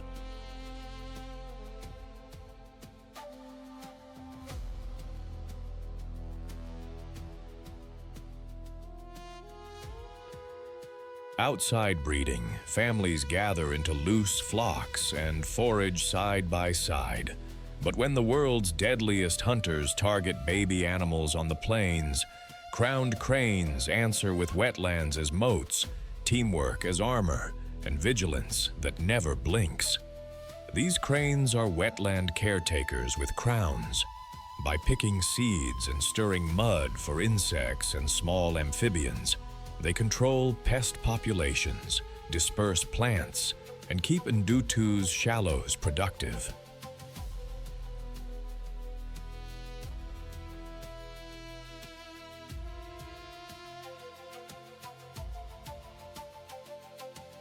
Their presence signals healthy water. Gray-crowned cranes vanish when wetlands are drained or polluted, so they serve as living gauges for the Serengeti bird corridor that funnels 450 species through these lakes. Evolution fitted them to this niche: long legs for wading, a tree-gripping hind toe for safe roosts, broad wings to hop floodlines, and flexible diets that ride out boom and bust rains.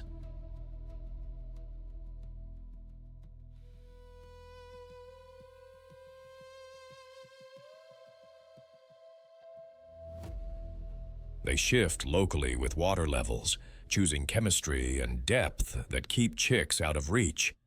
Endangered under the IUCN, they face habitat loss, water diversion, and disturbance.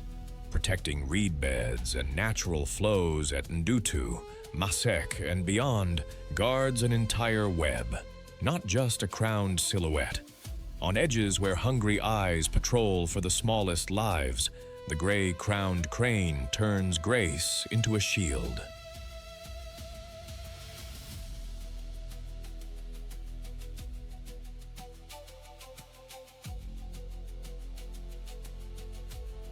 It stands as a symbol that beauty, defended by wise choices and good water, can keep tomorrow alive.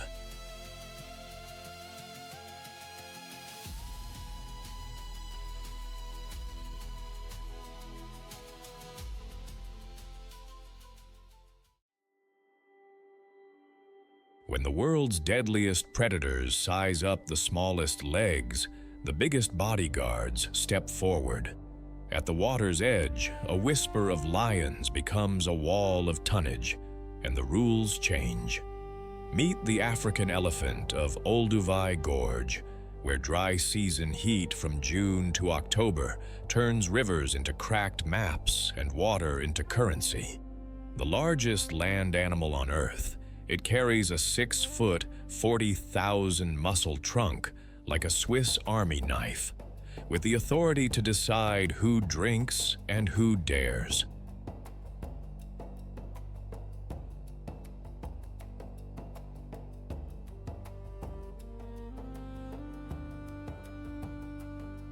Sculpted by sun and scarcity, the African elephant can tower to 13 feet at the shoulder and weigh over 12,000 pounds, living architecture that moves.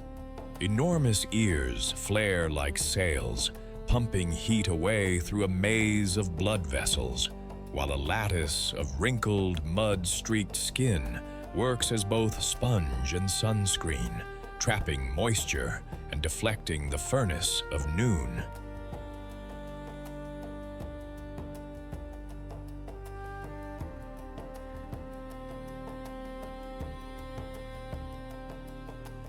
Up front, the trunk is pure engineering. Two finger-like tips pinch grass, rip roots, lift logs, and pull 50 gallons of water a day, or atomize it into a cooling shower.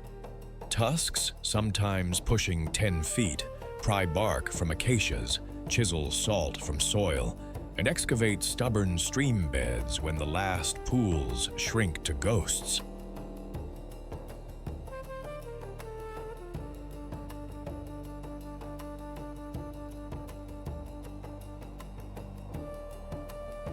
Wide, shock-absorbing feet carry them over lava flats and powder dust, yet are sensitive enough to feel vibrations, thunder from far storms, or the distant footfalls of another herd. Keen noses read water hidden under sand, long lashes and heavy brows blunt glare and thorns. Everything here is a solution: radiators, tools, armor, and memory stitched into muscle. In the gorge's dry season, life is a map of old knowledge.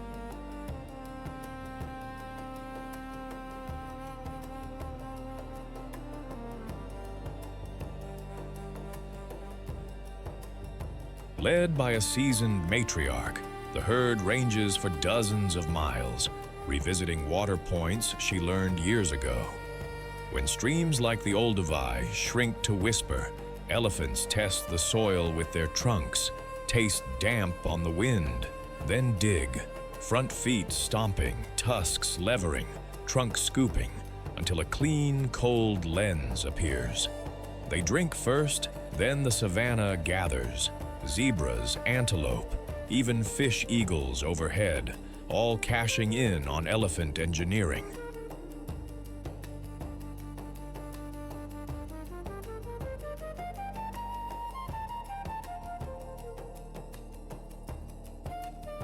Each adult might eat 300 pounds of vegetation a day: grass, pods, cambium stripped from branches, feeding at dawn and dusk, resting through brutal midday, then bathing in dust or mud to cool skin and evict parasites.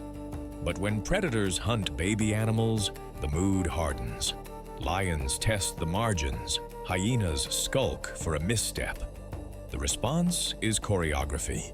Cows form a ring with calves tight in the middle, trunks low, ears wide, rumbling in voices felt more than heard.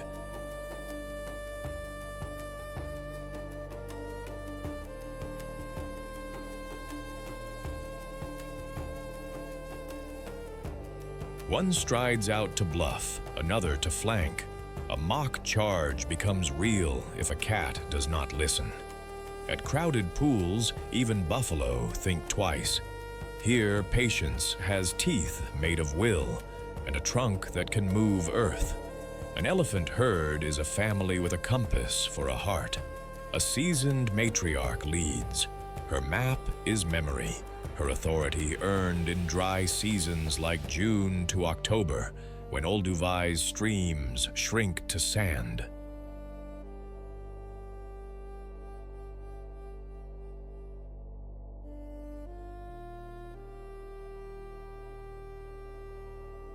Daughters and their calves stay for life, forming a tight-knit core. Adolescent bulls drift into loose bachelor circles, returning to visit or shadow the herd at a distance. Calves grow up cradled in touch, trunks over backs, tail holds, gentle shoves, and guarded by aunties who share babysitting, nudging the little ones to shade, water, or the safe side of the herd. Decisions are democratic but decisive.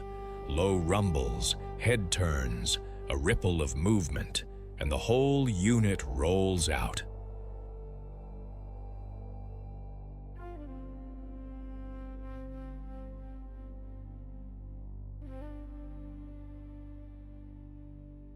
When the world's deadliest predators hunt baby animals, the choreography clicks in.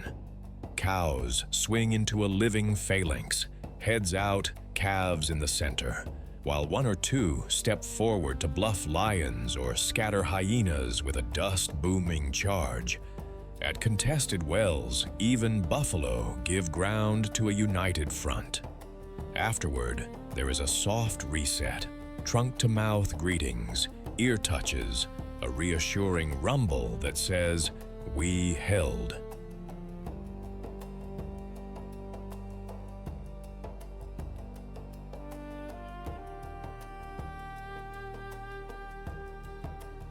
And by night, the matriarch positions sentries on the breeze side, spacing rests so a thirsty calf can drink again before sleep. Elephants are the engineers of a thirsty land. With a 6-foot, 40,000 muscle trunk and moisture-sensing feet, they read damp under dry stream beds, then dig, tusks levering, forefeet scooping, until sweet water rises. Those wells become life support for everyone. Zebras, antelope, even fish eagles overhead, proof that one species can keep a landscape breathing.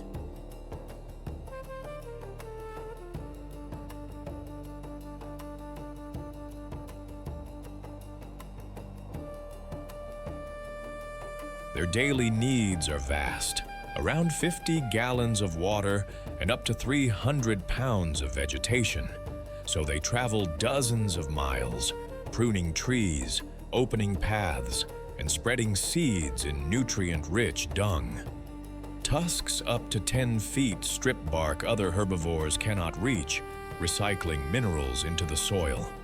The same wells that save lives also concentrate risk. Predators gather too. Elephants answer with tactics, not panic, rings around calves, controlled charges, and calm, practiced exits.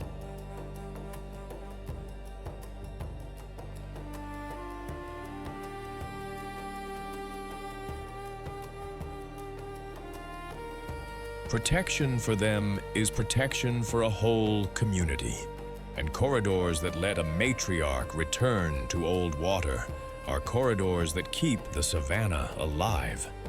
In a world where hungry eyes test the smallest legs, African elephants are guardians made of memory and muscle. They remind us that true power is not just to drink first, but to make water for everyone when it matters most.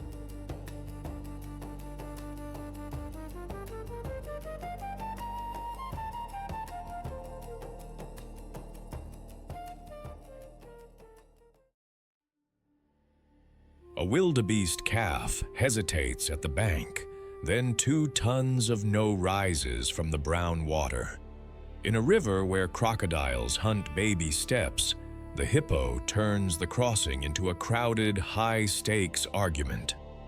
Meet the hippopotamus amphibious, of the Serengeti's western corridor, anchored in the deep, quiet pools of the Giraffe River.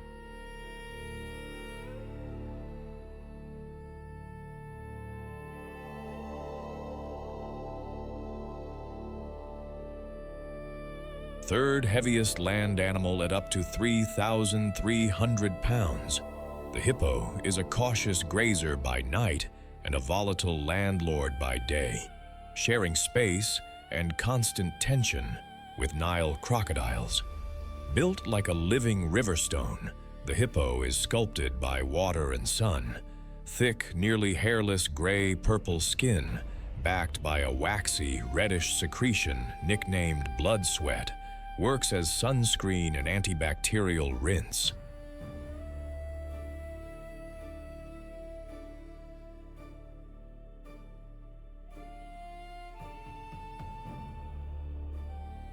Eyes, ears, and nostrils ride high on the skull like periscopes, so a hippo can breathe, watch, and listen while everything else stays submerged. Muscular valves seal the nostrils. A semi-transparent membrane shields the eyes. Dense, heavy bones act as ballast, letting them walk the riverbed instead of floating like corks. while webbed toes and pillar-strong legs drive quiet, underwater strides.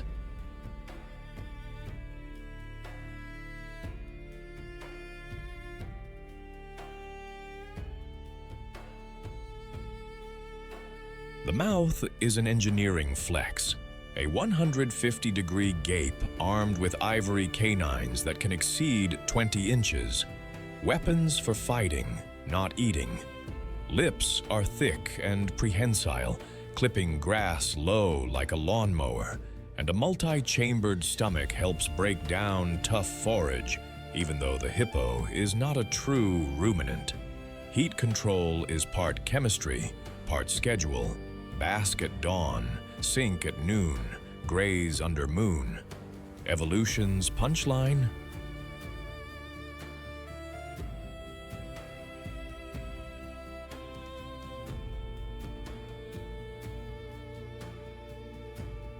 This river horse is more closely related to whales and dolphins than to any cow, a cousin from 55 million years back that never forgot how to live half in the water and half out.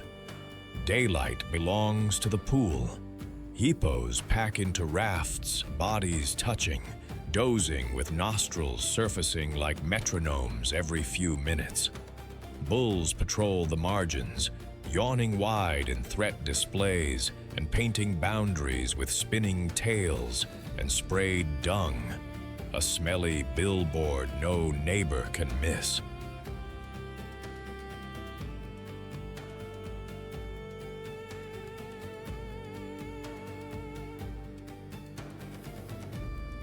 Crocodiles loaf nearby, but peace is conditional.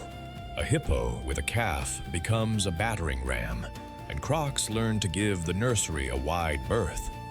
Come dusk, the river exhales its giants. One by one, they step out, following memorized paths into grasslands, trimming up to 88 pounds of vegetation per night.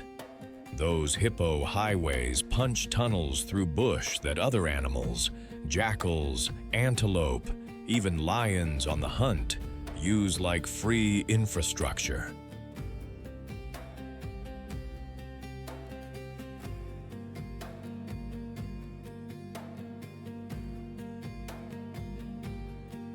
Along the banks, lion and hyena watch for juveniles that lag behind the herd. A mother will wheel around to shield her calf, forming a living wall with neighbors if trouble persists. Back in the water by dawn, they churn mud, seed new channels, and enrich the river with dung that feeds fish and invertebrates.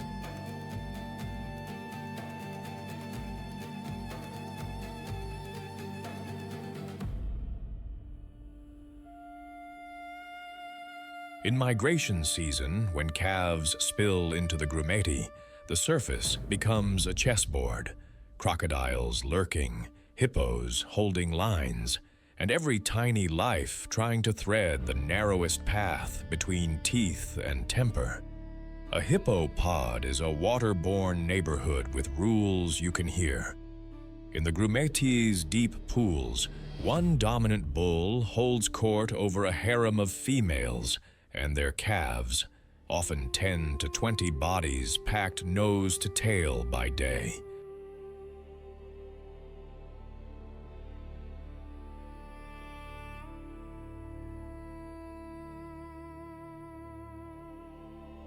Rank is announced, not negotiated. Canyon-wide yawns that flash saber-long canines, thunderous wheeze honks, and those spinning-tail dung sprays that redecorate the riverbank with keep-out signs. Rival males test the line, and, in bad seasons, clashes can turn surgical, slashes that leave scars or end rains. Females knit the pod together. Calves are born in shallow water or on quiet banks, then nurse underwater, surfacing like tiny corks beside their mothers.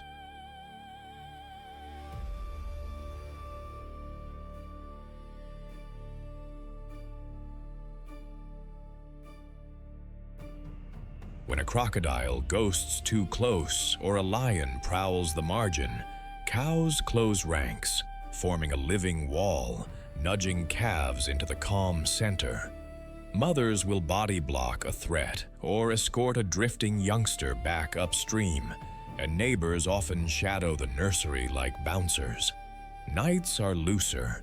Individuals fan out to graze, then converge at dawn along familiar hippo highways.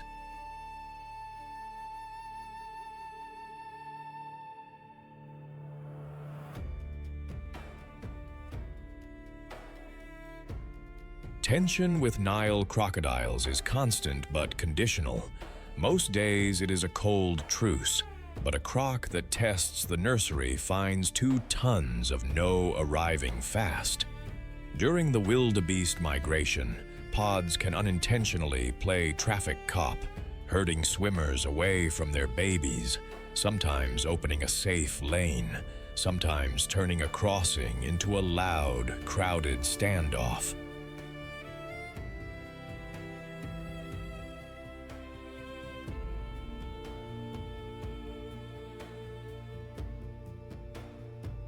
In a world where the deadliest predators watch for the smallest mistakes, hippo society answers with numbers, noise, and an unblinking eye on the center of the pod. Hippos are river engineers disguised as lawnmowers. Each night, they trim roughly 88 pounds of grass, then return at dawn along cut corridors that other animals, jackals, antelope, even big cats, use like freeways.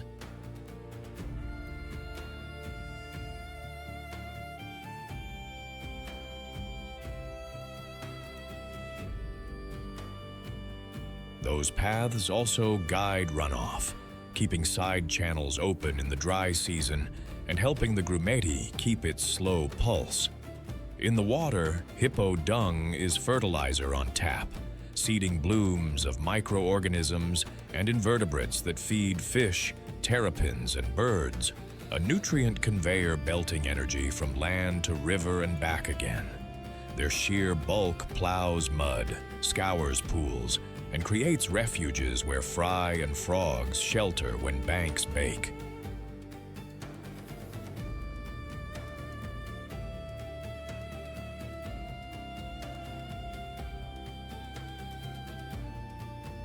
By occupying key pools at crossing points, hippos subtly shape where herds attempt to ford, sometimes easing passage, sometimes forcing a detour that spares a trampled bank downstream.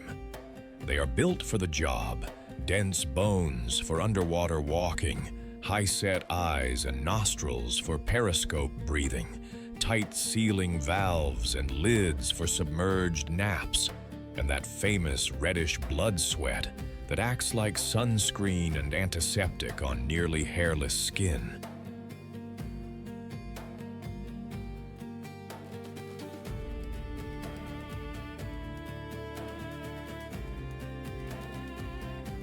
The big risks are not teeth, but taps, shrinking flows, water extraction, snares, and retaliation where fields press against rivers. Keep the corridor wet and wide, and hippos keep doing the quiet work that makes a river alive. The hippo is a paradox in plain sight, gentle grazer by moonlight, immovable force by day, tender with a calf and terrifying when a boundary is crossed.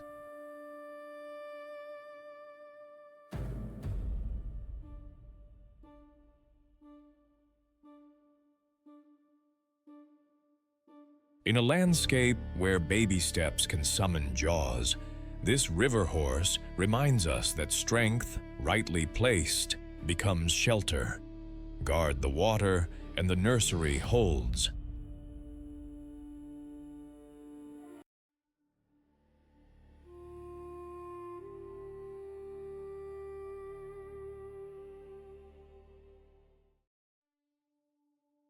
A calf hits the ground, blinks dust from its lashes, and the clock starts. In a place where lions, hyenas, and cheetahs listen for new heartbeats, Survival is not a sprint, it is a stampede. Meet the blue wildebeest, also called the common wildebeest, of the Serengeti Masai Mara system, with the Ndutu Plains as its nursery. A migration specialist more than 1 million strong, it times birth with rain, grass, and an army's worth of neighbors to outnumber even the world's deadliest predators.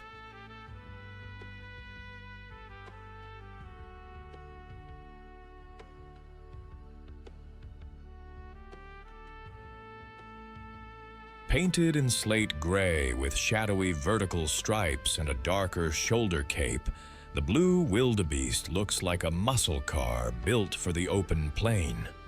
The front half is all business, heavy neck, thick forequarters, and a shaggy throat beard, while the rear is lean, tuned for efficient, mile-eating strides.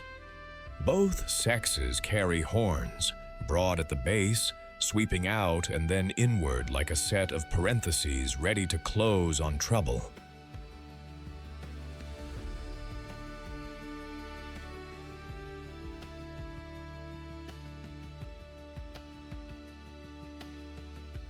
A stiff black mane and a long switch-tailed flag ride the wind. Splayed, shock-absorbing hooves grip dusty pans and muddy flats alike. Inside, the design is a marathoner's dream: elastic tendons, deep lungs, and a big heart that keeps a steady engine running hour after hour. The muzzle is built for lawn mowing short, protein-rich grasses that erupt after rain. The rumen handles a conveyor belt of chew, swallow, ruminate, repeat.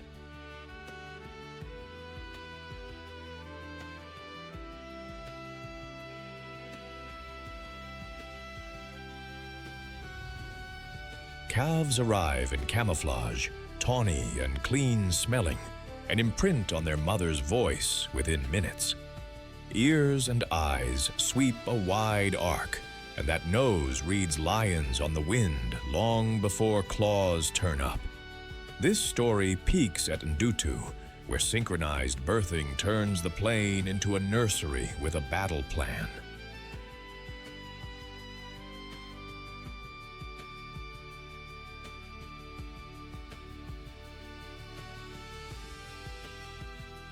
From roughly January to March, after the rains paint the grass electric green, more than 500,000 calves drop, sometimes over 8,000 in a single day for 3 straight weeks.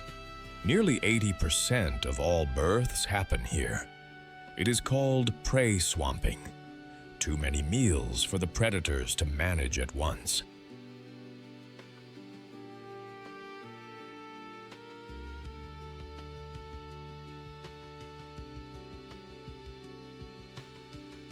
Lions, cheetahs, and hyenas still cut deep. Roughly 40% of calves may be taken in the frenzy, but the majority make it past the most dangerous weeks because math, for once, favors the vulnerable. A wildebeest newborn is up in minutes, wobbling, then trotting, then slotting into the living river of legs before a hunter can isolate it.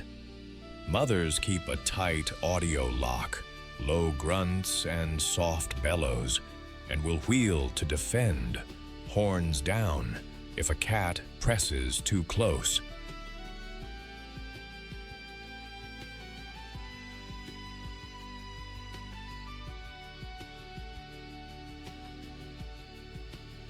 The herds move as rolling confusion, thousands wide, a visual noise that makes it hard for predators to pin a single calf. Days are built around grazing and shade, feeding in the cool mornings and late afternoons, drifting to open ground where eyes work best, avoiding thick cover where ambush lives.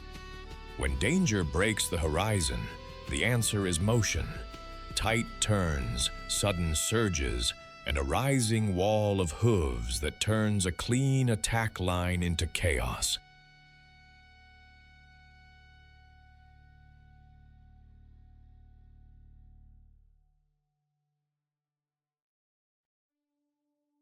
In a land where baby animals draw every hungry gaze, the wildebeest wins with timing, numbers, and the fastest first steps in the business. Blue wildebeest run on simple rules executed at massive scale. Herds are fission-fusion, females and calves forming the core, swelling and thinning with grass and danger, while bachelor males drift along the margins.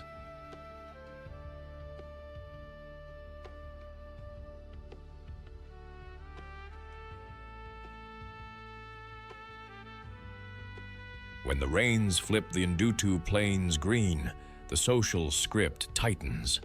Synchronized calving turns the landscape into a nursery with a crowd-sourced defense. More than 500,000 calves hit the ground across a few explosive weeks, over 8,000 some days, and nearly 80% of them are born right here. Mothers lock onto their newborns with low grunts and scent. Within minutes, the calf stands, wobbles, and plugs into the moving shield of bodies.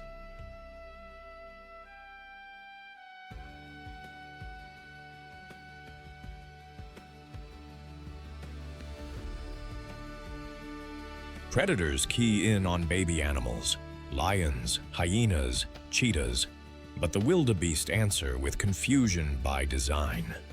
Adults bunch and flow, surging as one so a clean attack line blurs into hooves and dust. A mother will wheel and jab with her horns, then melt back into the herd before a cat can isolate her calf.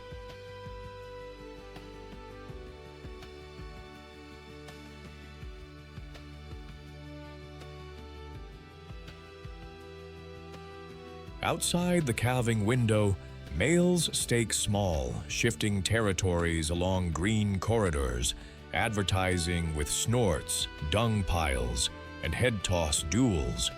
But when the migration rolls, hierarchy gives way to volume, the safety of thousands thinking in the same direction. Wildebeest are the metronome of the Serengeti. By mowing short, nutrient-rich grasses and moving in colossal waves, they create and refresh grazing lawns that feed gazelles, zebras, and a chorus of insects and birds.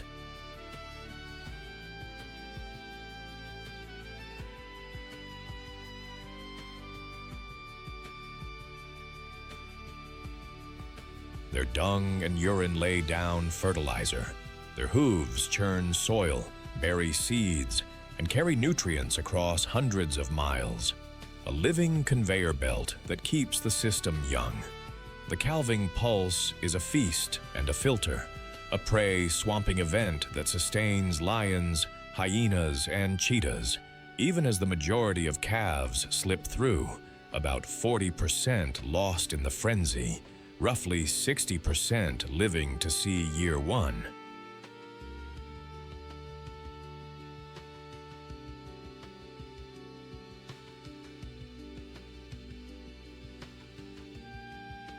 Adaptations make the math work.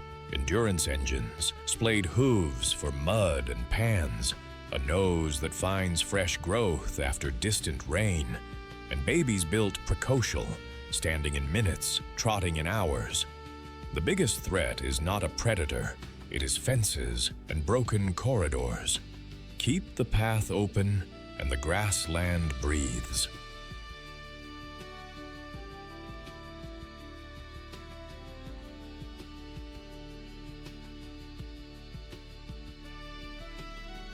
In a place where the fiercest hunters listen for newborn hearts, the wildebeest answers with timing, togetherness, and unstoppable motion. A reminder that sometimes survival is not about one hero, but a million small choices moving as one.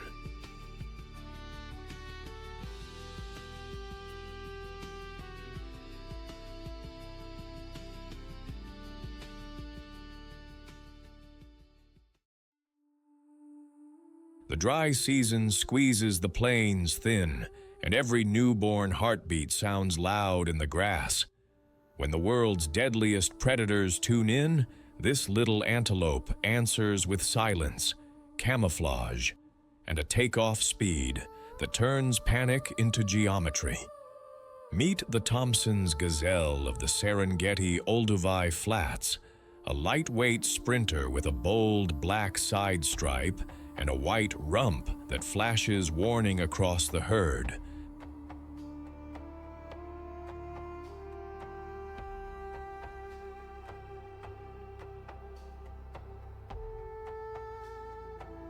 One of the fastest hoofed mammals on Earth, it survives where lions, hyenas, and cheetahs hunt the young first.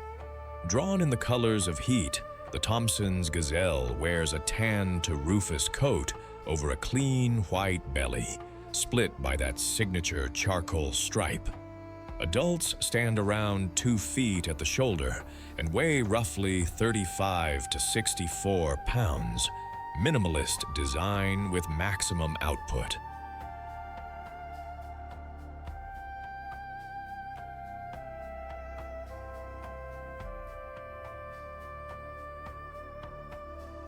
Both sexes carry ringed, lyre-curved horns, thicker and longer in males for ritual duels and last-ditch defense. Long, springy legs, elastic tendons, and a deep chest housing high-octane lungs, and heart fuel bursts up to 50 miles per hour, with enough agility to carve hard angles mid-stride. Narrow hooves bite baked soil. Big, dark eyes and swiveling ears scan nearly 360 degrees, turning the horizon into a live radar.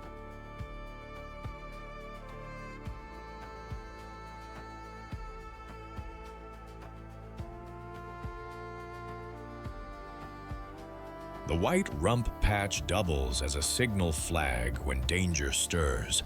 Skin and build shed heat quickly, and efficient kidneys plus a talent for pulling moisture from plants cut trips to risky water holes. Fawns come camouflaged, pale, with soft-edged markings, and vanish into the grass by going perfectly still, a disappearing act sculpted by generations of close calls. Life is scheduled around cool light.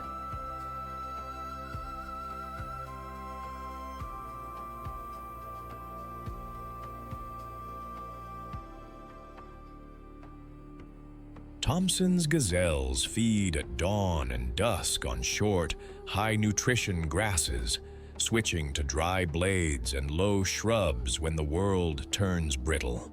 They drink when it is safe, but often live off the water locked inside leaves. Typical groups run 10 to 50 strong, fission-fusion bands that flex with grazing and danger. As the dry season tightens, they swell into larger herds and shadow the migrations of wildebeest and zebras, gaining safety in numbers and extra eyes.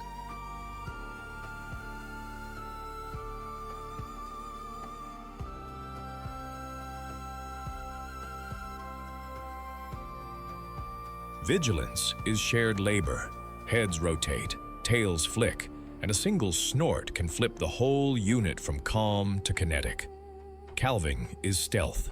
A mother parks her fawn in the grass, nurses, grooms away scent, then drifts off to graze so prowling cats and hyenas key on her, not the baby.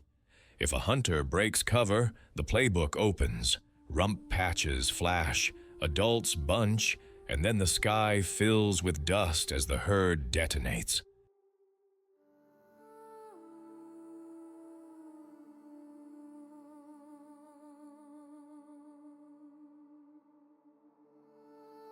The calf runs first, flanked by escorts.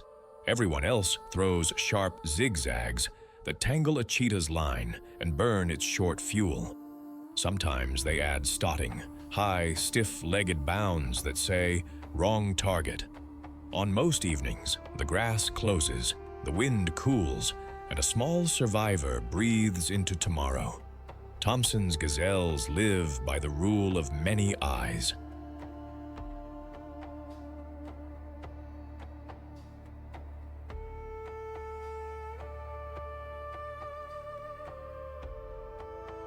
Most days they travel in small, flexible bands of 10 to 50, breaking and rejoining as grass thins, then swelling into larger herds when breeding season hits or the dry months squeeze the plains. When the land gets brittle, they shadow wildebeest and zebras, safety in numbers and a moving wall of watchfulness. Vigilance is shared labor.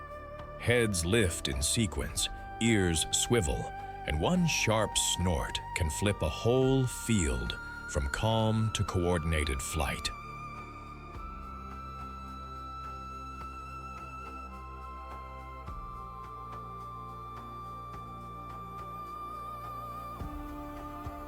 Territorial males pace the best patches, leaving scent marks and dung posts like occupied signs, while bachelor groups ghost the edges and practice horn etiquette. Motherhood is stealth and timing. A fawn is parked low in the grass, nearly scentless and still, while the doe grazes at a distance and slips back to nurse on a tight schedule. If danger rises, lion, hyena, or a cheetah running on rocket fuel, the herd closes ranks.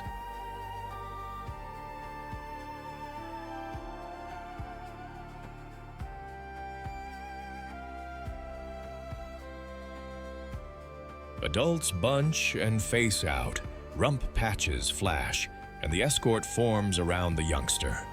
Then comes the geometry. Zigzags, hard cuts, and decoy sprints that force a predator to burn its short fuse while the smallest legs buy tomorrow. In the Serengeti web, Thompsons are both gardeners and currency. By clipping short, high-nutrition grasses and turning to dry blades and low shrubs when times are lean, they prevent bush from choking the plain and make room for fresh growth.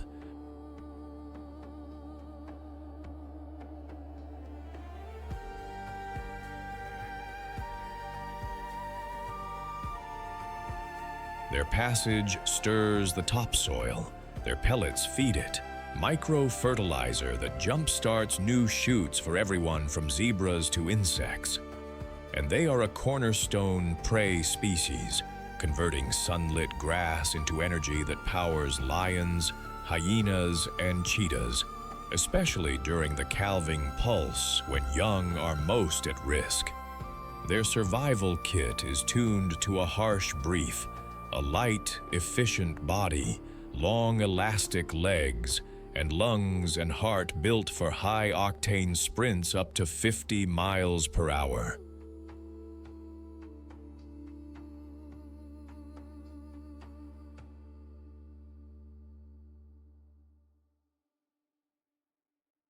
They sip water straight from plants to avoid risky water holes, and they trust a two-part defense: camouflage for the fawns, vigilance and coordinated movement for the herd. Even their famous zigzag is an adaptation, a stamina play that turns a faster hunter's straight line into a losing equation.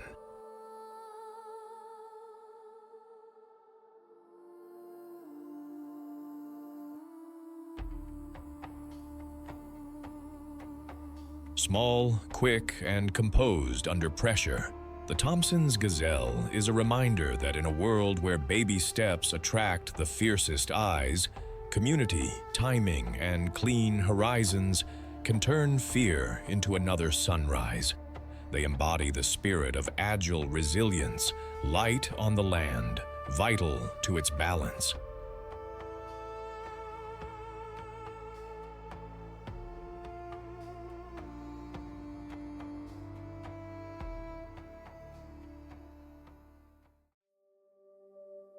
Hear that? Not a roar, not a snarl, a sneeze. On Ndutu's open plains, that tiny sound can launch a storm of legs. When the world's deadliest predators hunt baby animals, the African wild dog turns teamwork into a rescue-proof equation. Meet the African wild dog of the Serengeti Ndutu Flats, a long-legged endurance hunter built for open country, where Thompson's and Grant's gazelles and, In calving season, blue wildebeest calves dot the grass.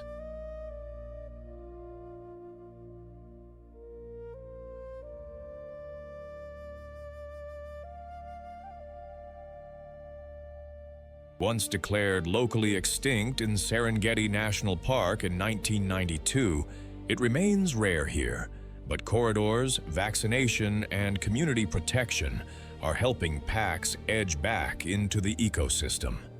Nature painted the African wild dog with a splashy camouflage you can recognize from a mile away and still never predict up close. Each coat is a one-off. Patches of black, yellow, and white, broken by a dark mask and a white-tipped tail that flies like a rally flag when the chase is on.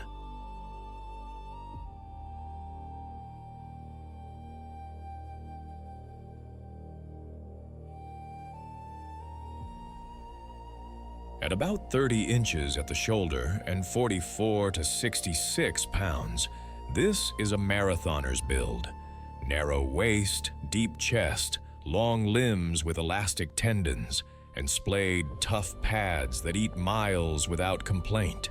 Those huge, rounded ears are multi-tools, parabolic microphones for distant hoofbeats and heat radiators that dump excess warmth when the throttle opens. Unlike other canids, wild dogs lack a front dew claw. 4 toes up front make for a cleaner, efficient stride.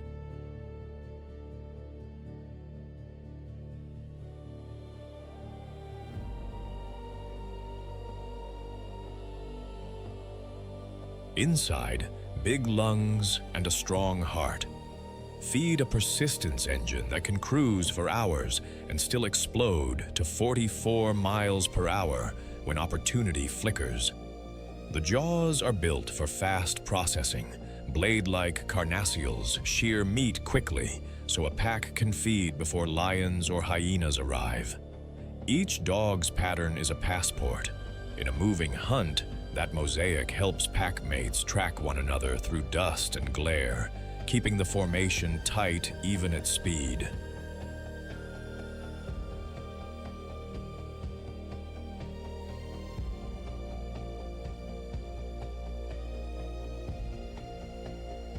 Daily life is a choreography of distance, decisions, and care. Packs leave their resting thickets at first light and again near dusk, covering 12 miles or more as they read wind, listen for hooves, and check water pans between Lake Ndutu and Lake Masek. The hunt starts with a meeting. Chirps, twitters, tail wags, and often sneezes. Those sneezes are not allergies, they are votes. Enough sneezes, and the pack commits.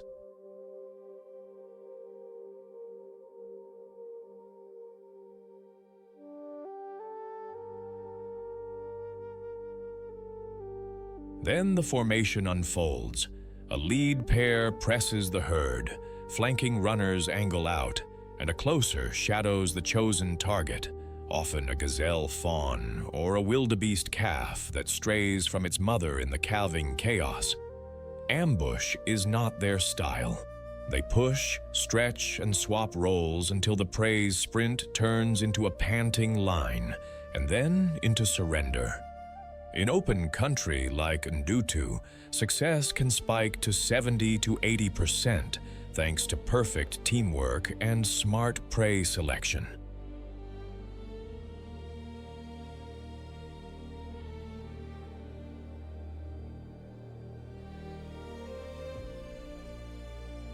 Feeding is fast, efficient, and communal. Hunters gorge, then return to the den to gently deliver meals by regurgitation to pups, babysitters, and any injured packmate. No one is left out. Between hunts, they play to keep bonds strong, groom to stay parasite light, and steer wide of lions and hyenas, whose job description includes stealing dinners and ending bloodlines.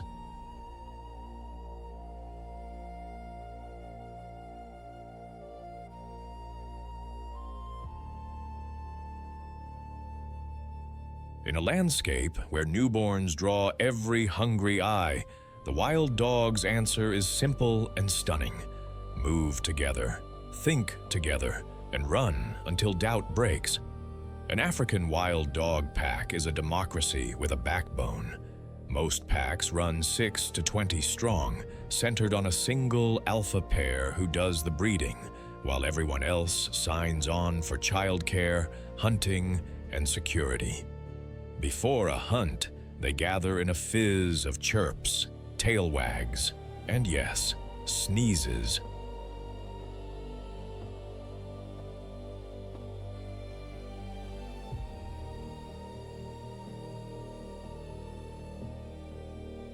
Those sneezes act like votes. Enough, and the team rolls. When pups are den-bound, 1 or 2 adults stay as babysitters while the rest range out. Success is shared. Hunters return and gently regurgitate meat for pups, sitters, and any injured packmate. Mothers are surrounded by help, and even the strongest take turns playing nurse.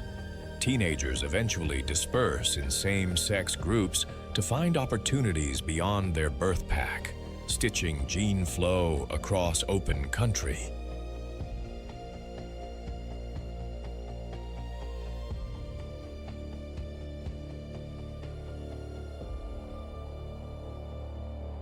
Around Ndutu, where fawns and calves peak in the wet season, the pack's cooperation becomes a shield and a scalpel.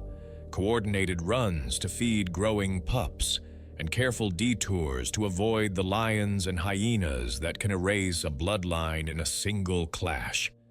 On the Serengeti and Ndutu plains, wild dogs are precision managers.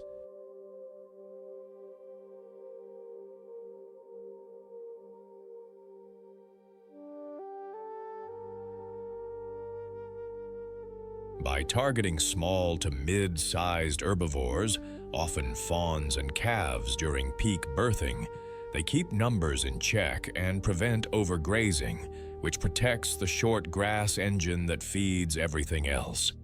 Their leftovers ripple outward, feeding vultures, jackals, and a whole cleanup crew that recycles nutrients back into the soil.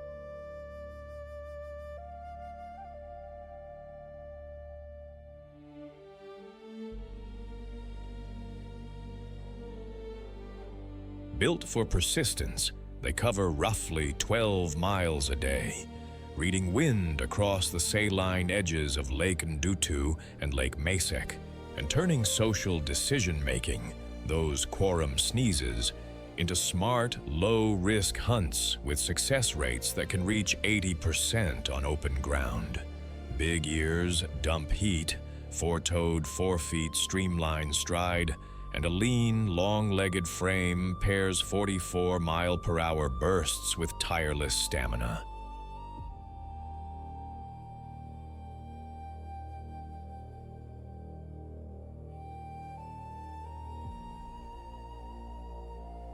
The real pressures are outside the chase: competition with lions and hyenas, disease from domestic dogs, and broken corridors.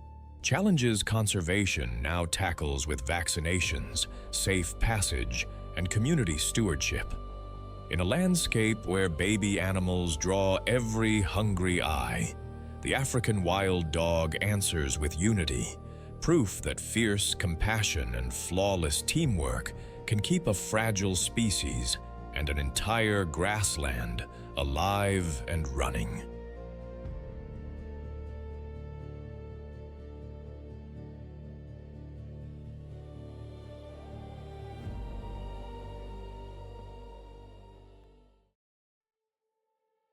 Look up. Those tiny black commas circling the blue aren't waiting for drama, they're reading it. When the world's deadliest predators hunt baby animals, Ruppel's vultures ride the heat to the aftermath, turning chaos into clean lines. Meet the Ruppel's griffin vulture of the Serengeti's western corridor, shadowing the Grumeti River and the migration routes that pour calves and foals toward danger.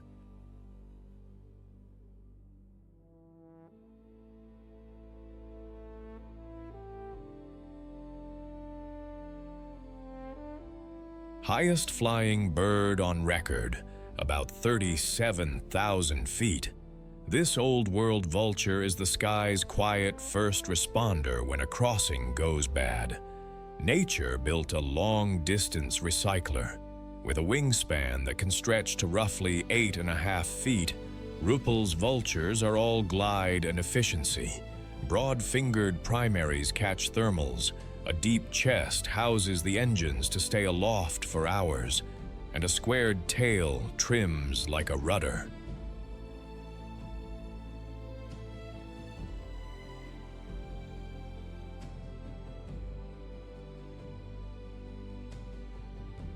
The plumage looks like storm clouds stitched with light, chocolate and slate mottling on the back, paler panels on the wings, a creamy ruff at the neck's base. The head and much of the neck are bare, a sanitary design that slips into carcasses without matting feathers. Up front, a heavy, hooked beak rips tough hide. Behind it, a capacious crop stashes meals for the road.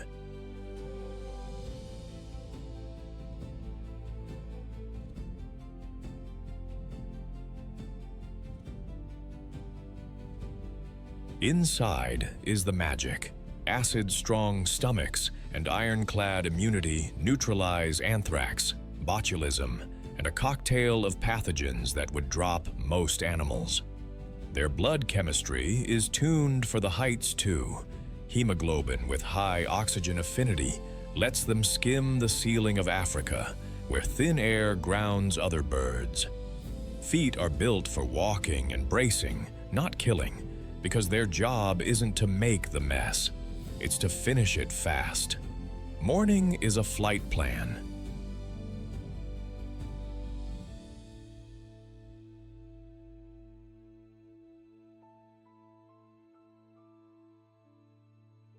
As the sun warms the plains, Ruppel's vultures spiral up on thermals, scanning miles of grass and ribboned water.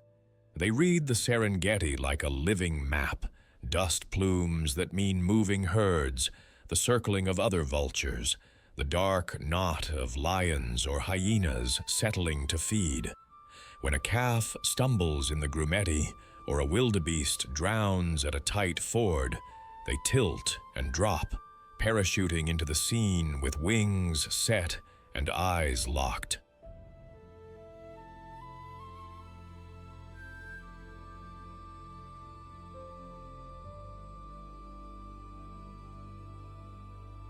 Etiquette is brisk.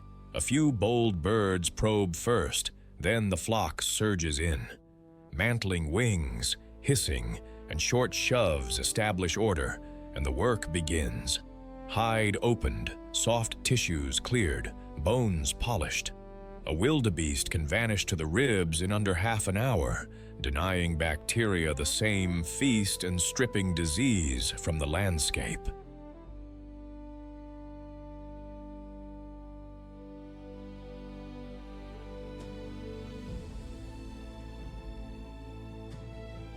They'll also snap up after birth, trailing a herd, or the stillborn losses of a hard night.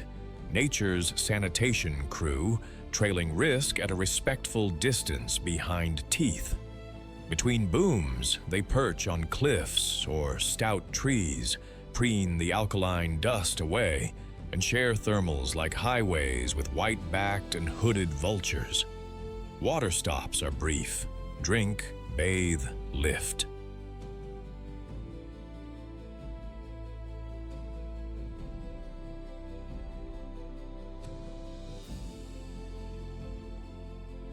On the breeding cliffs, far from the rush, a single egg sits on a ledge, and parents trade shifts, feeding the chick by careful regurgitation.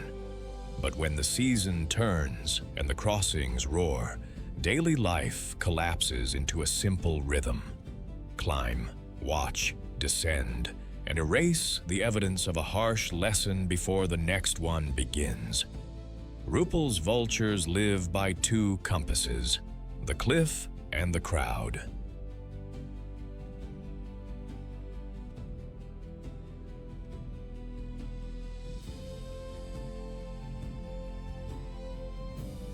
Pairs form long-term bonds on sheer breeding cliffs far from the rush, laying a single egg and sharing everything: incubation, guard duty, and months of careful, throat-deep feedings by regurgitation until the chick can launch. At dawn, they leave as a community, spiraling into kettles that read the Serengeti's thermals like highways. Information flows in the air. One bird, dropping with purpose, pulls others into a widening spiral over the grumeti. On the ground, the etiquette is elbows.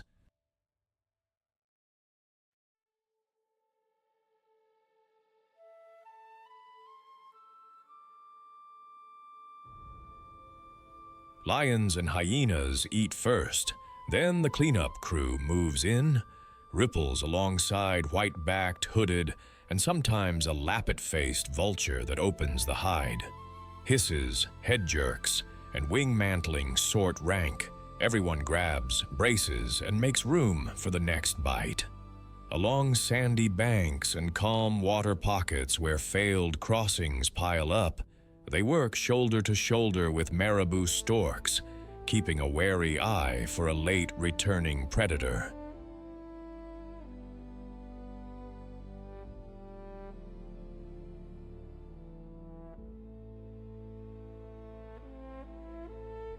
It's a society stitched by trust in the spiral and discipline on the carcass. Find together, feed fast, and leave clean. They are the Serengeti's emergency crew, erasing rot before it spreads. A flock can strip a wildebeest in half an hour, removing reservoirs for anthrax, botulism, and pasteurellosis, and returning nutrients to soil and water.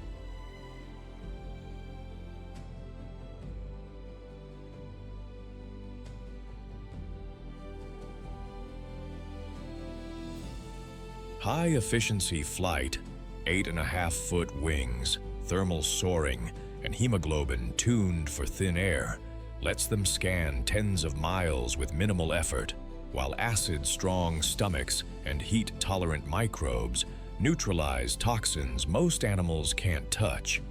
Bare heads stay sanitary inside carcasses. Powerful beaks finish what big cats leave.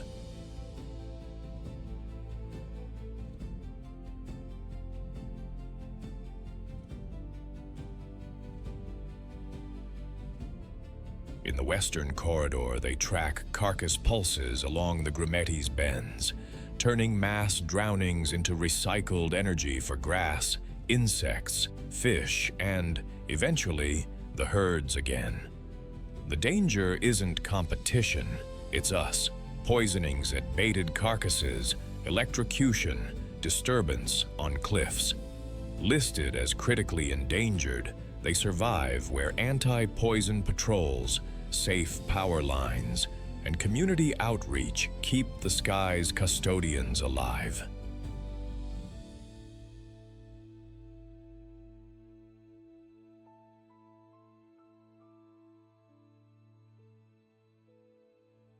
When the deadliest hunters take their toll, often the young, the Rupel's vulture arrives not as a villain, but as mercy with wings, closing wounds in the landscape before they infect the future. Protect the spiral above the grumeti, and you protect the cradle below.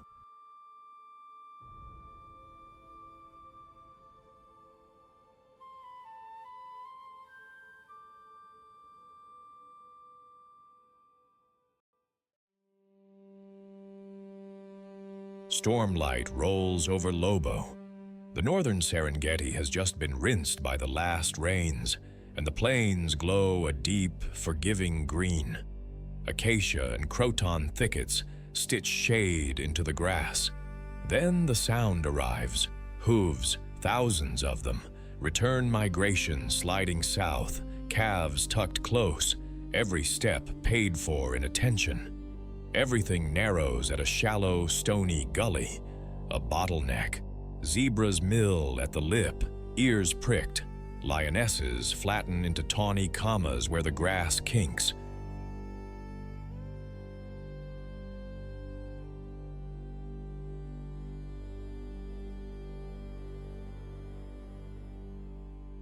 A foal edges forward. The line snaps. Dust, a flash of mane. The mare pivots and fires, both hind hooves, a thunderclap of bone. The lioness folds away, regrouping. The foal slips through on stilt legs that barely remember how to run. Not every story cashes out so clean. Another foal stumbles on the far bank. A second lioness is already there. Silence. Then the heavy hush of a pride eating. Wildebeest crowd the middle ground, calves bleating, the herd a living river of indecision.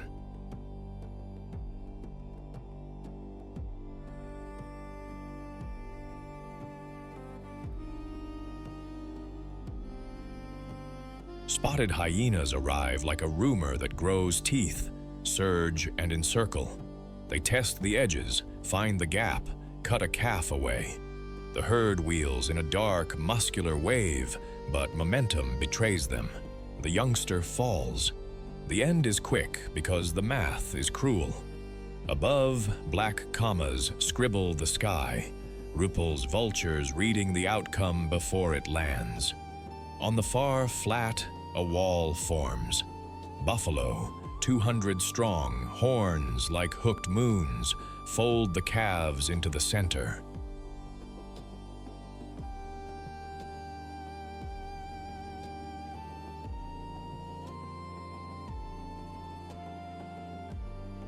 Lions probe, patient, looking for that one mistake.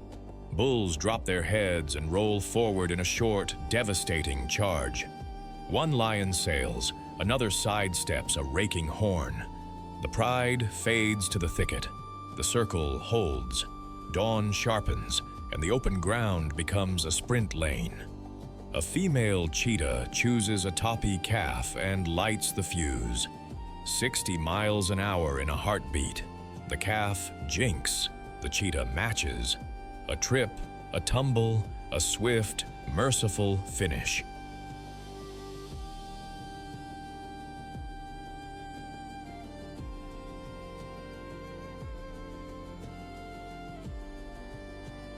She drags the prize toward low cover, glancing up because hyenas count minutes like thieves.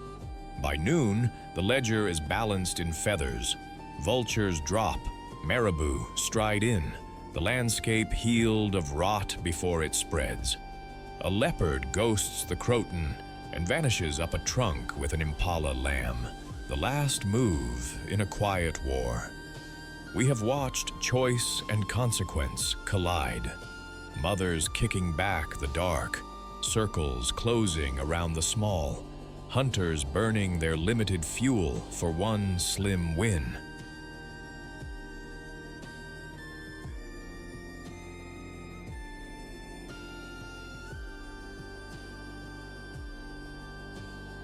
The theme is not cruelty, it is connection. Herds keep grass honest, predators keep herds honest. Scavengers keep the plains clean. And beyond the camera's edge, people hold the line, protecting flyways for vultures, corridors for migration, and after brutal droughts to the south, helping wild dogs and buffalo reclaim old ground. If this journey moved you, hit subscribe, tap like, and tell us in the comments where you are watching from and which moment held your breath.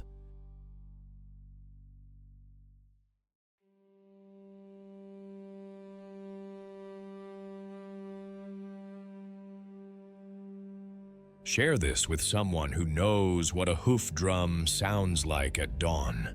The wild does not promise safety. It promises rhythm, loss and rescue, hunger and grace, beating on into the next rain.